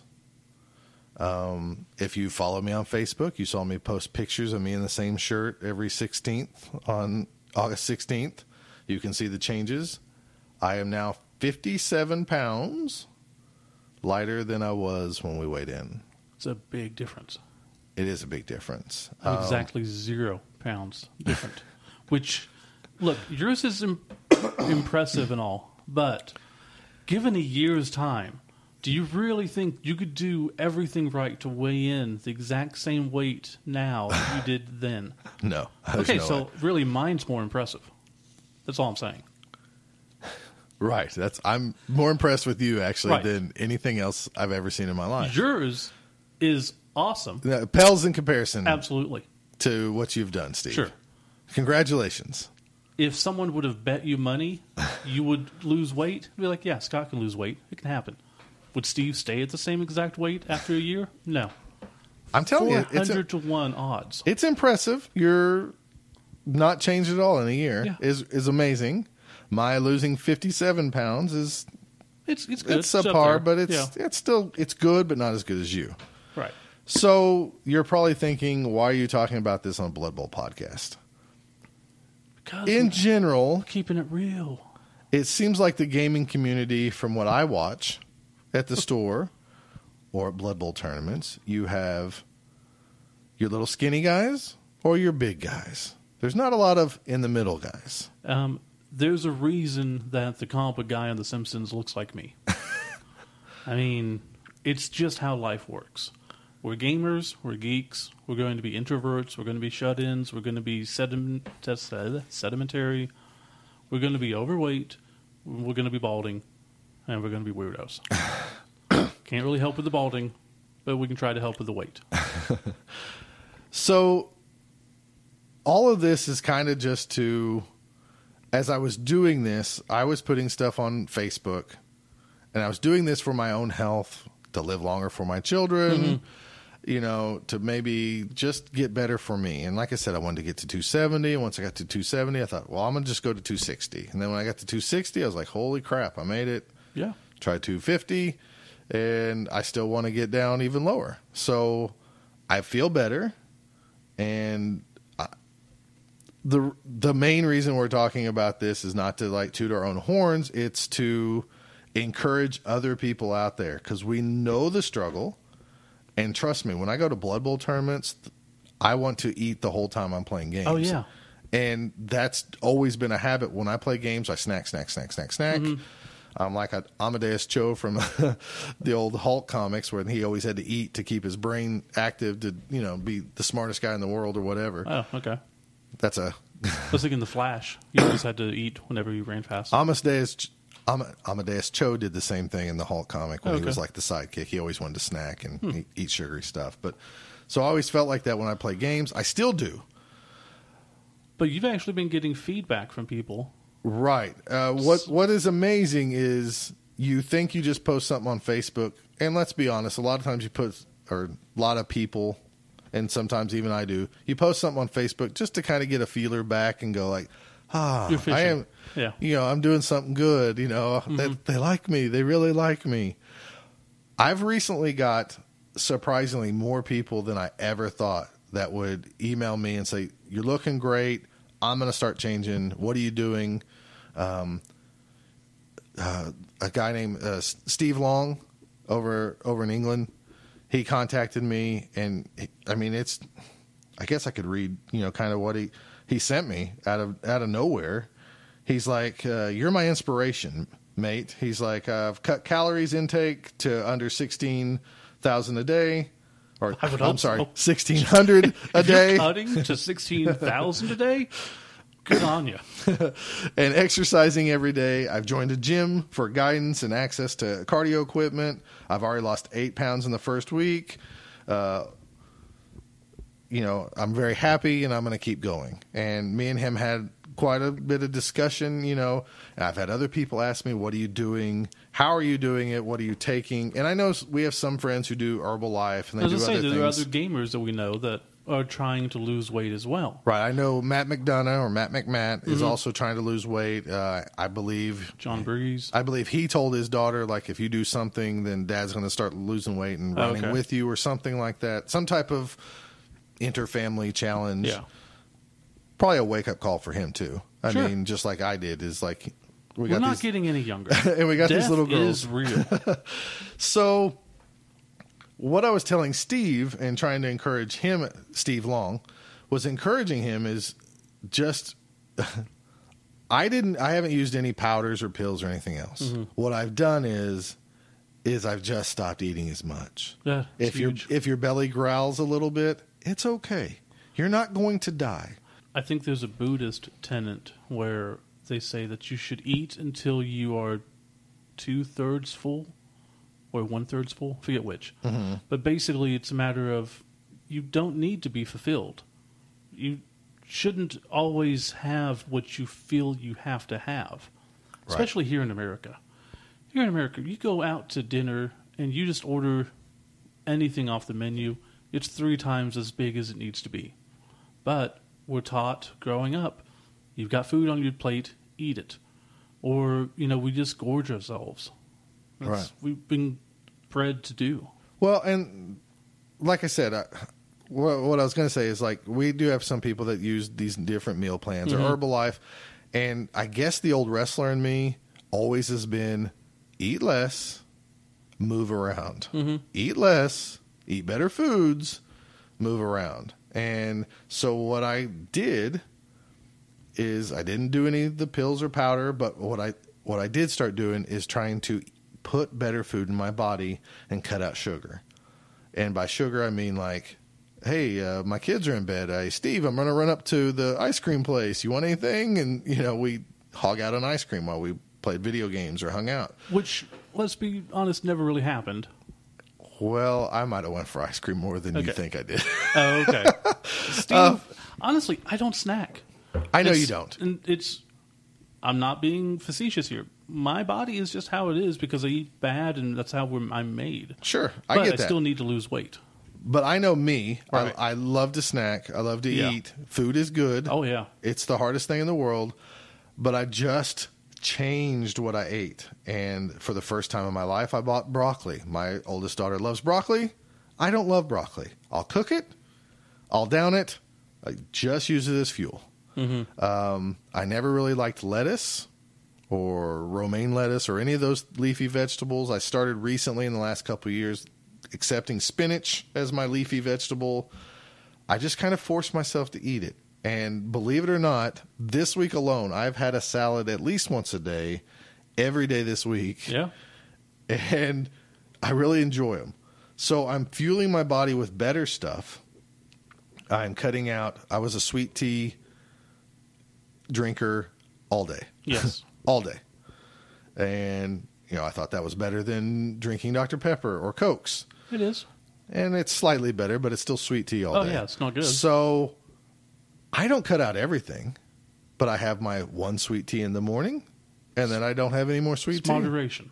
And instead of getting a super giant 64-ounce sweet tea, you might get a 32 ounce. I get a 32 ounce, and I ask them to put light ice in it so I can get a little bit more fluid. But once it's gone, I don't have any more. Yeah. I don't, like I said, I don't snack on the candy bars and stuff like that. I try to eat good foods, and I even pay the little bit extra money to buy the egg white, healthy, breakfast. I still eat fast food every day for breakfast.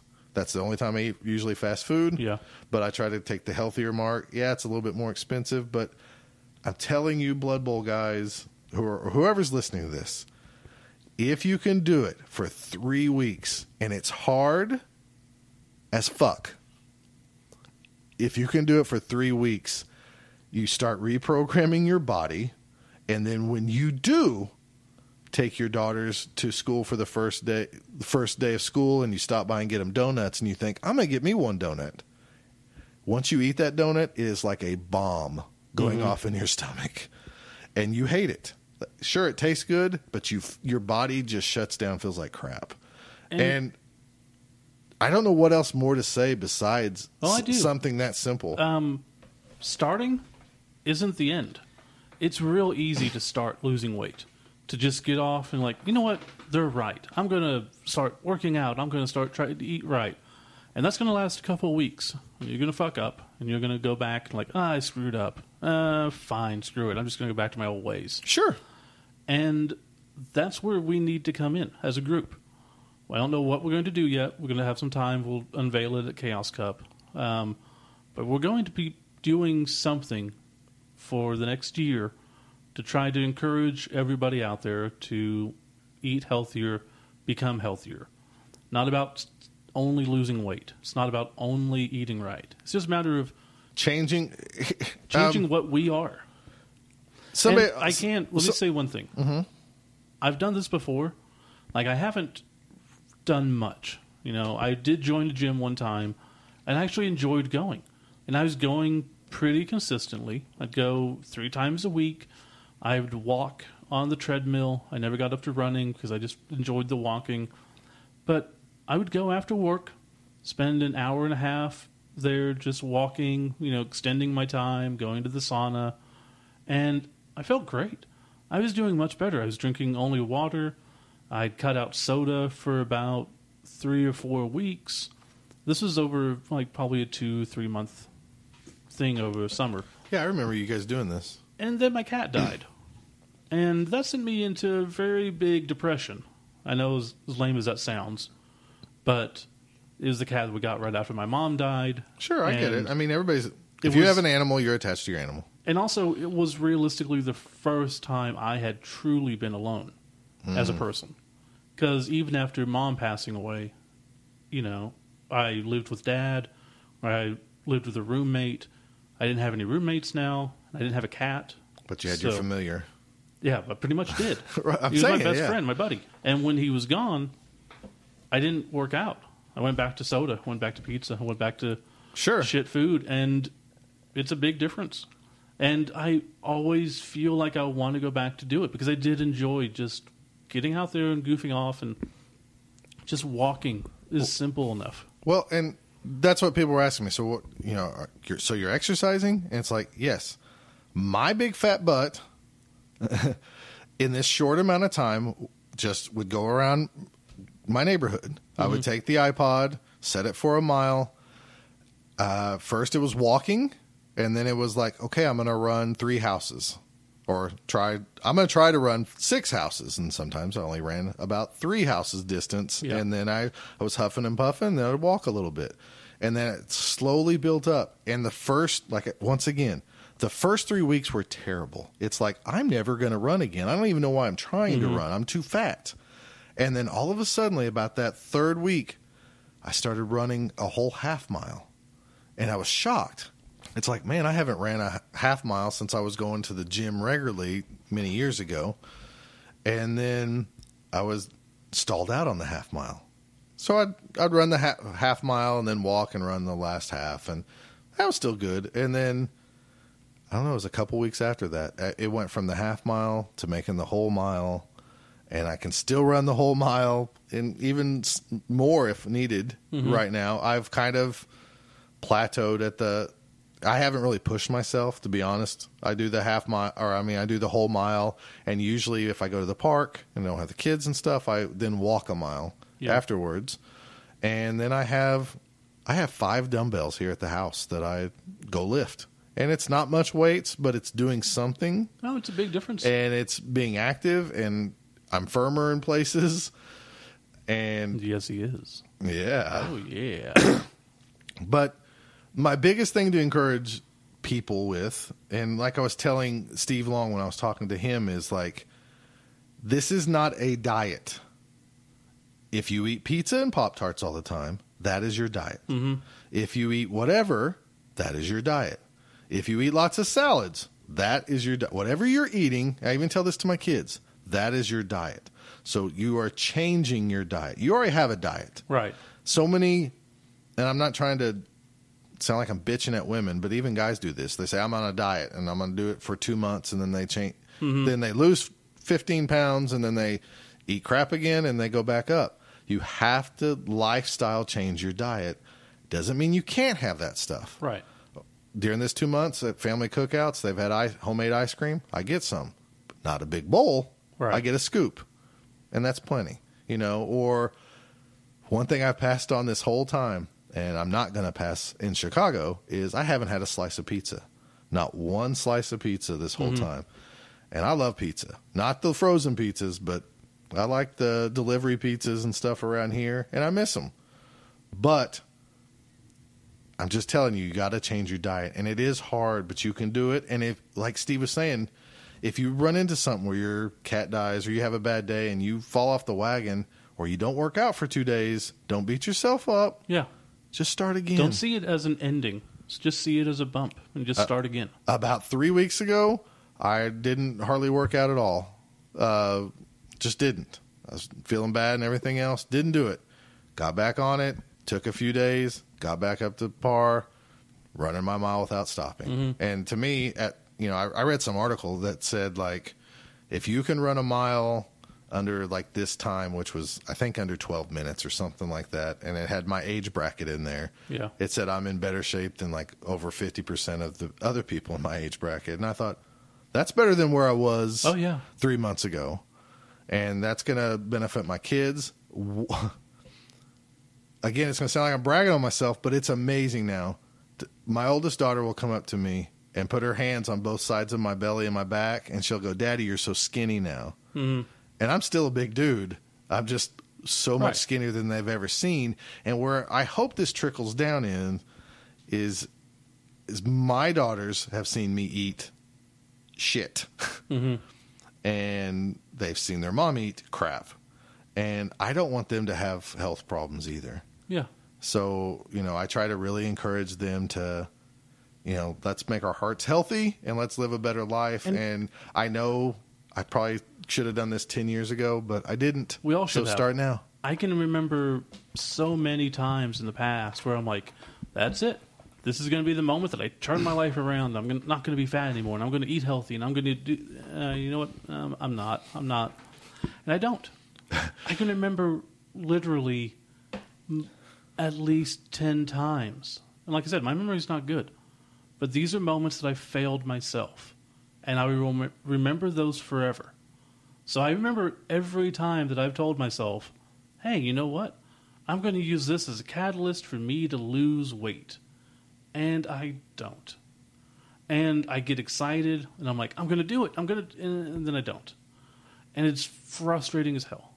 Because I don't like to start something because typically I know me, I'm not going to finish it. I can think of nothing in my life I've finished that I've done. Except this podcast. No, I'm being serious. All right. I haven't finished college. I haven't finished any project that I've started. I've painted a couple of teams. Huzzah. But, there's very few things. Those are finished? Well, finished enough. But that's part of the thing. So I get the whole why bother starting when you're just going to fail. That's my life. Again, 3 weeks. If you can play hard for 3 weeks, and I'm telling you, it's okay if your stomach growls. You don't need food. Just go take a big old glass of water and go to bed. And water sucks, but you will. I'm telling you, I've gotten used to it. the exercise on. It's weird. This week, I've been doing some different things, hanging out with some other people and stuff. So there was a few nights I didn't exercise at all. I slept terrible those nights. In comparison to like when I exercise, I seem to sleep better at night. Absolutely. You're made to work. Quite frankly, big guys, you have to be like me. When you used to eat everything you want, you crapped a couple of times a day, if not 2 or 3 times. At least I did. Maybe I was super regular. I don't do that anymore. My body actually burns, and hell, I probably save money on toilet paper. Yeah. Now at work, I still go take potty breaks. Of course, you're getting paid for it. I mean, come on, let's not be dumb. I mean, even if I just go sit in there, it's, I had a job where I finished my job at like 7 in the morning, and I'd go in the bathroom for like an hour and a half because no one wouldn't bother me. This is before phones. I would take a book in there and I would just read. Not before phones, but you know what I mean. Also, you start eating better. Your roommate will bring food home a couple of times, and this has happened. Where I said, Steve, are you eating dog crap in there? And he goes, no, it's Taco Bell. And he's not wrong. And back when, before all this, oh, that smells good. I'm going to go grab me some Taco Bell. Because there was the 99-cent whatever burrito, and we would do that. And here's a trick for everybody out there. I know we're going on a long time about this, but whatever. This is important. Too many people has asked me questions about this, so I thought might as well address it. So, next time, like snacks, candy bars, anything like that, you think, oh, I want that. It looks good. Oh, this tastes so good. I was listening to a dietitian one time, and she was talking about how it's not really the food that you're wanting. It's the memory of the food. Yeah, you were telling me about this. So think about like the first time you saw a Twinkie, and you were a kid. And you're like, what's that? Oh, it's a Twinkie. Oh, I want that. And, you might have gotten a snack once a week if you were lucky. You might have gone to the store once a week and gotten a candy bar. So they were special. So whenever you have a candy bar now, you're thinking back to times before when you had them. Or a special food like mom's, spaghetti or whatever. You're thinking more about the memory of stuff. Next time you have something, close your eyes. Don't think about anything except what it tastes like. And when you go to eat it, it's going to taste horrible. And I've done this with things. Oh, I think McDonald's is a big thing because as a kid, that was the gym when at least we were kids. Like, we get to go to McDonald's to get a toy in our box and eat French fries. Why do I love pizza? When I was sick, I'd get pizza. Right. So I have that associated. I mean, it works both ways. I used not to be able to eat yellow cheese because when I was a kid one time, I had a grilled cheese sandwich and I got really sick afterwards. So I associated that with negative emotions. Sure. So it made me sick. So the opposite works. When you associate positive with crap, you get positive feelings. I really hope pizza tastes good when we go to Chicago because I'm going to have me a slice or two, but I bet it will kill me. So overall, we want to help out. If you need encouragement, talk to us. If you want to encourage us, please talk to us. No, seriously, all the people that have talked to me, Steve Long, Matt, so many people have talked to me. You are encouraging me more than you think you're encouraging me. Yeah. Because at times, the next meal or sometimes the next day can be a struggle where you just go, F it. Who cares what I eat today? But it does matter. And I'm not looking forward to it. If we all work together and encourage each other, we actually might be able to do something positive besides talking about our interception in the end zone or whatever else. And, again, coming from my background, I have anxiety. I grew up super anxious, just incredibly bad to an extent that you wouldn't believe. But I still have that sometimes when it's like going to the grocery store. I don't want to go to the grocery store. I don't want to deal with people. That is the weirdest thing. I don't want to. It's so much easier for me to just go through a drive-thru, pick up food, come home, not worry about it. But to actually go to a grocery store and pick up actual food that I actually have to prepare sounds horrible to me. Now, I know it's cheaper. I know it's more healthy. I know it's better for me. And I know realistically half the times I eat something going out, it doesn't taste as good as I want it to. But I still would prefer that over just going to the grocery store and buying, a chicken breast and some rice and cooking it up. So I need to get over that. It's hard. And I'm not looking forward to it because food is a very big comfort thing for me. I used to go to the grocery store, and if the girl that was checking us out was kind of cute, I used to always hate putting all my food up there and going like, she's going like, he eats ice cream and a lot of cereal and a lot of this crap. Well, no wonder he's a big old fat ass. Yeah. And now it's like, look at all these vegetables. Yeah, it's a big difference. No, I've noticed even at work, they say they don't fat shame or anything else. It's amazing how many more people talk to you when you lose some weight. No doubt. I mean, we all know that happens, Yeah. but they say that doesn't. I mean, I don't usually have an issue with how I look because I look in the mirror and I'm not the most attractive guy, but I look sort of handsome with a beard, sort of. But then I see photos of me and I'm like, from the side, I'm like, my God, I'm a fucking whale. That's horrible. Now, the flip side to this is even though I've lost 57 pounds as of tonight, I still feel really fat. And I don't know if it's because I can't shake the fat guy in me. That's going to be it. For the rest of my life. Now, it's not like I'm throwing up or anything Right. or skipping meals. It's just I still feel fat. Yeah. I don't feel like hardly anything's changed. I don't know that will ever change. But a for lot us. has changed, Yeah. So, anyways, it's really awesome. It's nice to see even my daughters, say like, I'd like to eat healthy tonight. And I'm hearing that more and more. So it's pretty cool. You guys can do it. If I can do it, anybody can do it. I need to try, so help me out. Steve wants help. He needs a gang mentality on this. So at Chaos Cup, we're going to pack up my scale. We'll weigh people. If you're live at Chaos Cup, we'll weigh you and write it down in some type of log, and we're going to come up with something. I don't know if we're going to do some dice or something like that. And we want this to be an overall healthy change in your lifestyle, not a numbers game. So just by making yourself better is what we want. Yeah, we're going to come up with It's something. not going to be like, whoever loses the most weight is going to get $100. No, it's not that. It's more like we're all living better.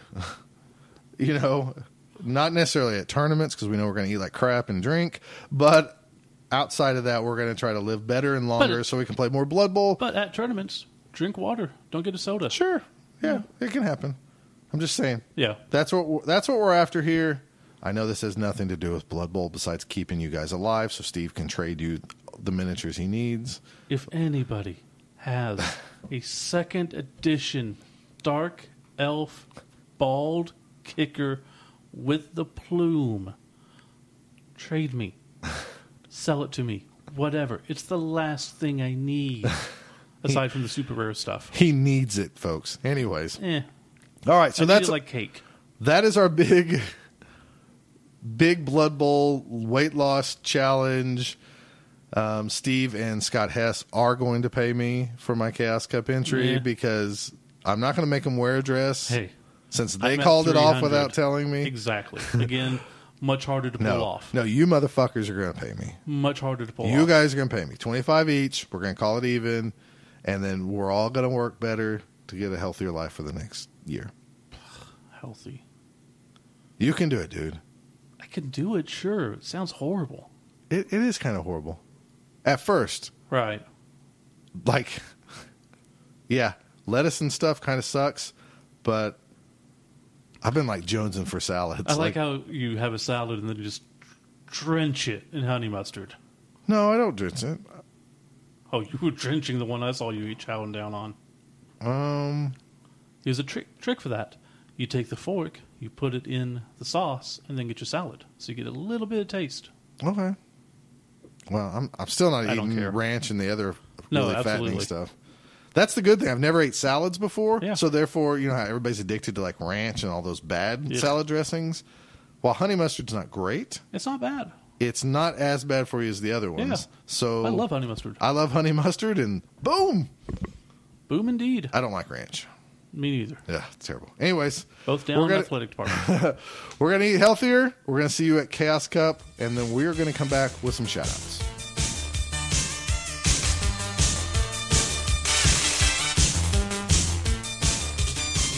It's time to knock out some shout-outs. Shout-outs! Knockout. Is that what we're doing? That's the new thing now. It's the shout-out knockouts. Okay. I have nothing. You have nothing? No, I mean for that. Okay. So last episode, we talked about the discussion of ghouls, why they do not have regen, right? Right. We got a lot of feedback. John Spurgeon, A lot of feedback. yeah, a lot of people. Phil, some people. So basically, they're humans who feast upon the dead. That's it. That's why they don't have regen, is they're just regular humans, so when they die, they die. They're like evil humans. They're not necessarily just Well, a not plain good human. humans eat dead people. When's the last good person you knew that ate a dead person? Besides Jeffrey Dahmer. I mean, Stop. okay. Okay, so they're like human people who eat dead They've people. been tainted by evil, so now Right. they crave the flesh of the living Okay. or the dead. So they're like Whatever it is. living zombies. Essentially, Okay. yeah. Okay. Which I guess is why they're more, agile and not as heavily armored and stuff. Because they're, yeah, I got you. So it makes sense. Okay. So thanks for pointing that out to us. It actually comes from the Warhammer Fluff. God, we should have known that though. But we're kind of lazy.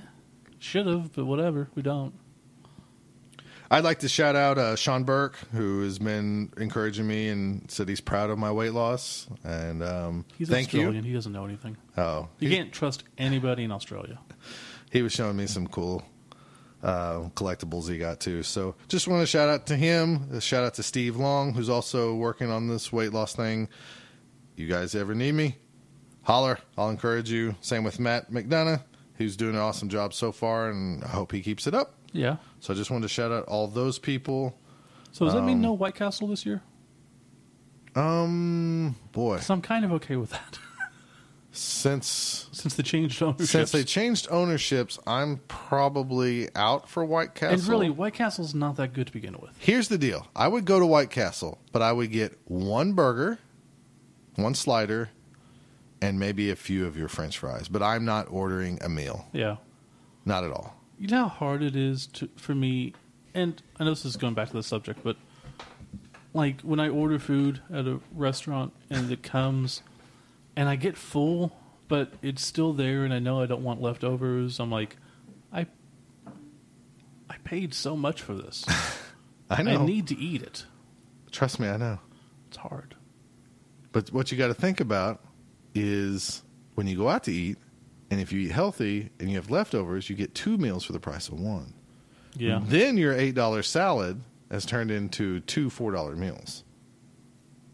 It's if true. you can accept that. Yeah.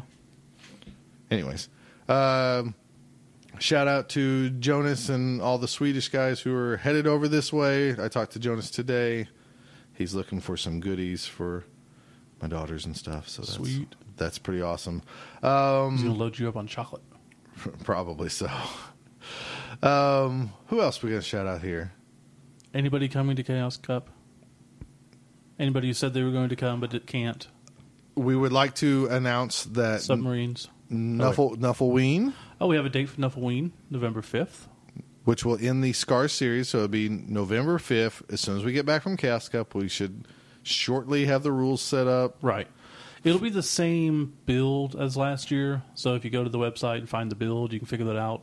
But just a It's different going to be a theme. different theme, different kickoff Right. table. So it's the same build where every round you're going to lose a skill, the trick-or-treat method. and supposedly the custom figure is getting made, so we should have a custom figure. But I wouldn't count on it until we know more. I want to see a picture of it. Yeah, me too. But Chaos Cup. We're going to, once again, have a table. We're going to have some shirts. We're going to have dice. should have some new D3s that everybody liked. Yes, if you came to Oklahoma Bowl, Some red ones. and you saw the D3s that we gave away, we sold the last few of those. We will have a special edition Chaos Cup version of it, I guess Right. is how we're calling it. So Unveiled there. what is amazing is, once again, we are like the flag bearer for Chaos Cup, because every year we get there early, we hang out with people, we stay late, we hang out with people, and this year, under terrible circumstances, Yes. Chaos Cup doesn't have custom dice, but the Both Down guys, custom red bloody dice for Chaos Cup, the D3s that everybody loves. It's a coin flip dice, basically. Right. 3 orc heads, 3 goblins, so you can do your coin flip without flipping a coin and chipping a miniature, and it has the D3s. It's amazing. It should be amazing. And we should have some patches, hopefully. If they arrive in time, They we will should have arrive some in time. patches. If not, then I will be getting some free patches. And then maybe some other cool stuff for us to be using. I'm not sure yet. I'll have a few copies of the Bad Girls and the last few copies of Boner Storm if you really need any of that filth. If you need Bonus Storm, just find Scott and get Bonus Storm from him. I'm not dealing with that. Oh, good times, good times. Good time. One of the last things I want to announce is last year when I did the All Snotling team, I kept stats and gave out prizes for whoever had the Snotling with the highest star player points. Right. This year I want to do the same thing, but since I'm taking ogres, it's just going to be the first people to contact us through bothdownpodcast@gmail.com. First 6 people? First 6 people will get a random ogre, and I will keep stats on that, and then you will win some type of prize. It could be a copy of Boner Storm. It could be some Scott Prime dice. I don't know. Why don't they email you directly? At bothdownpodcast@gmail.com. Do you not want me to have it? Okay. Huh? I was just going to have them give out your real address so that... Why? Because that way I don't have to deal with it. Because I get them all. No, you don't have to check them as soon as they beep. I do. If I don't, there's like a little notification that stays there. And I can clear it, but then it bugs me. Okay. I have to read stuff when it comes in on my phone. That's how that works. So if you're listening to this about 12 hours after it's been posted, don't email because it's going to be taken. Because last time it was really quick. Yeah, I mean, you can email. It's fine. So I'm only looking for the 6 ogre spots. I'm not going to keep track of all the Snotlings. Right. Do you want to give a shout out to someone who sent us some 3D customizationable thingies, which, if they come in time, we will have to show off, and then we will discuss it later on. I'm pretty unclear on exactly what you mean by that, so I'm going to say, sure, Steve. Okay. Well. Steve's being very vague. I still don't know what he means. He's acting like he's playing Duck Hunt now. We have recorded way too long. We really look forward to seeing everybody at Chaos Cup come up and talk to us, come shake our hands, tell us what you love about the podcast or hate about the podcast so maybe we can improve it. We do like feedback, whether it's good or bad. And if you hate Scott Prime, please tell him, because he thinks everybody does. Oh, yeah. Everybody hates me. I know. And when I act like I do at Emerald City Cup against Michael, the guy I stayed at the hotel with, it's probably well deserved. It's so cute that you think that that's the only time it happens. It happens every time you play a game. Every Blood Bowl game, every regular game, Scott goes into why am I even playing this? Everyone else is going to win. Then it comes down to the last 10 seconds, and Scott's like, oh, I won? Or I was only 5 points behind? Wow, I can't believe that. Shut up. Hey, I'm competitive. You're a dick. I'm a competitive dick. Scott's new team name, Competitive Dicks. Oh, yeah, that's really awesome. Yeah, you better have a good team name if you want to make the top 20% of That's true. The team names if I do that this year. I don't want to hurt people's feelings. Yeah. We should be at the Super Show event on Saturday night. As they team up against me to make me lose my belt.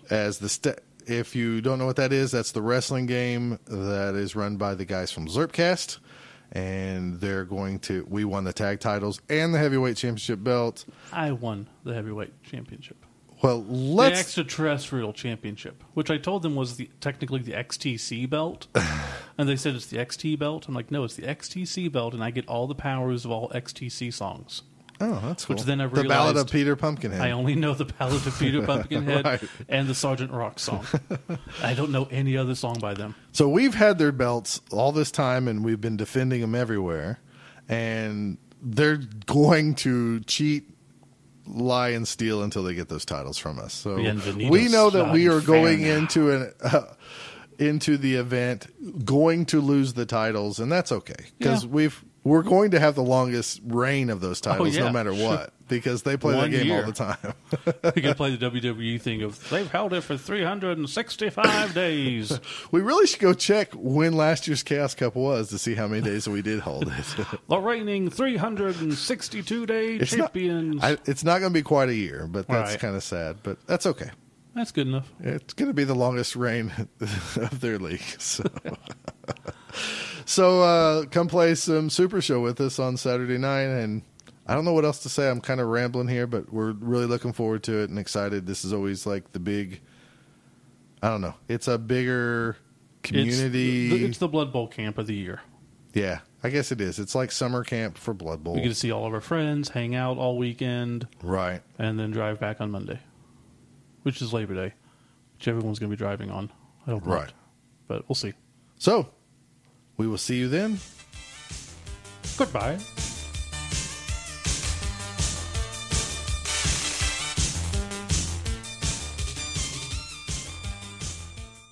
You can follow Both Down on Twitter at Both Down. You can follow Scott at Fat Finley, FATFINLEY, and Steve at Kilowog2814. If you want to know if your team name is Both Down approved, send a tweet to @BDapproved. If you'd like to email them, the email address is bothdownpodcasts@gmail.com. Or for more information, you can visit them at bothdown.com or at facebook.com/bothdown. Wacky waving inflatable arm flailing tube elves! Wacky waving inflatable arm flailing tube elves! Wacky waving inflatable arm flailing tube elves! Hi, I'm Gronk Harrington, President and CEO of Gronk Harrington's Wacky Waving Inflatable Arm Flailing Tube Elves Emporium and Warehouse. Thanks to a casting error, I am now currently overstocked on Wacky Waving Inflatable Arm Flailing Tube Elves, and I'm passing the savings on to you. Attract fans to your Blood Bowl game. Make a splash at your next team meeting. Keep old players company. Protect your Bloodweiser. Confuse Gobos. Snotling? Call for a pass. Praise Snuffle. Or just be more annoying. Whatever your wacky waving inflatable arm flailing tube elf needs are. So come on down to Gronk Harrington's Wacky Waving Inflatable Arm Flailing Tube Elves Emporium and Warehouse, Route 5 in Middleham.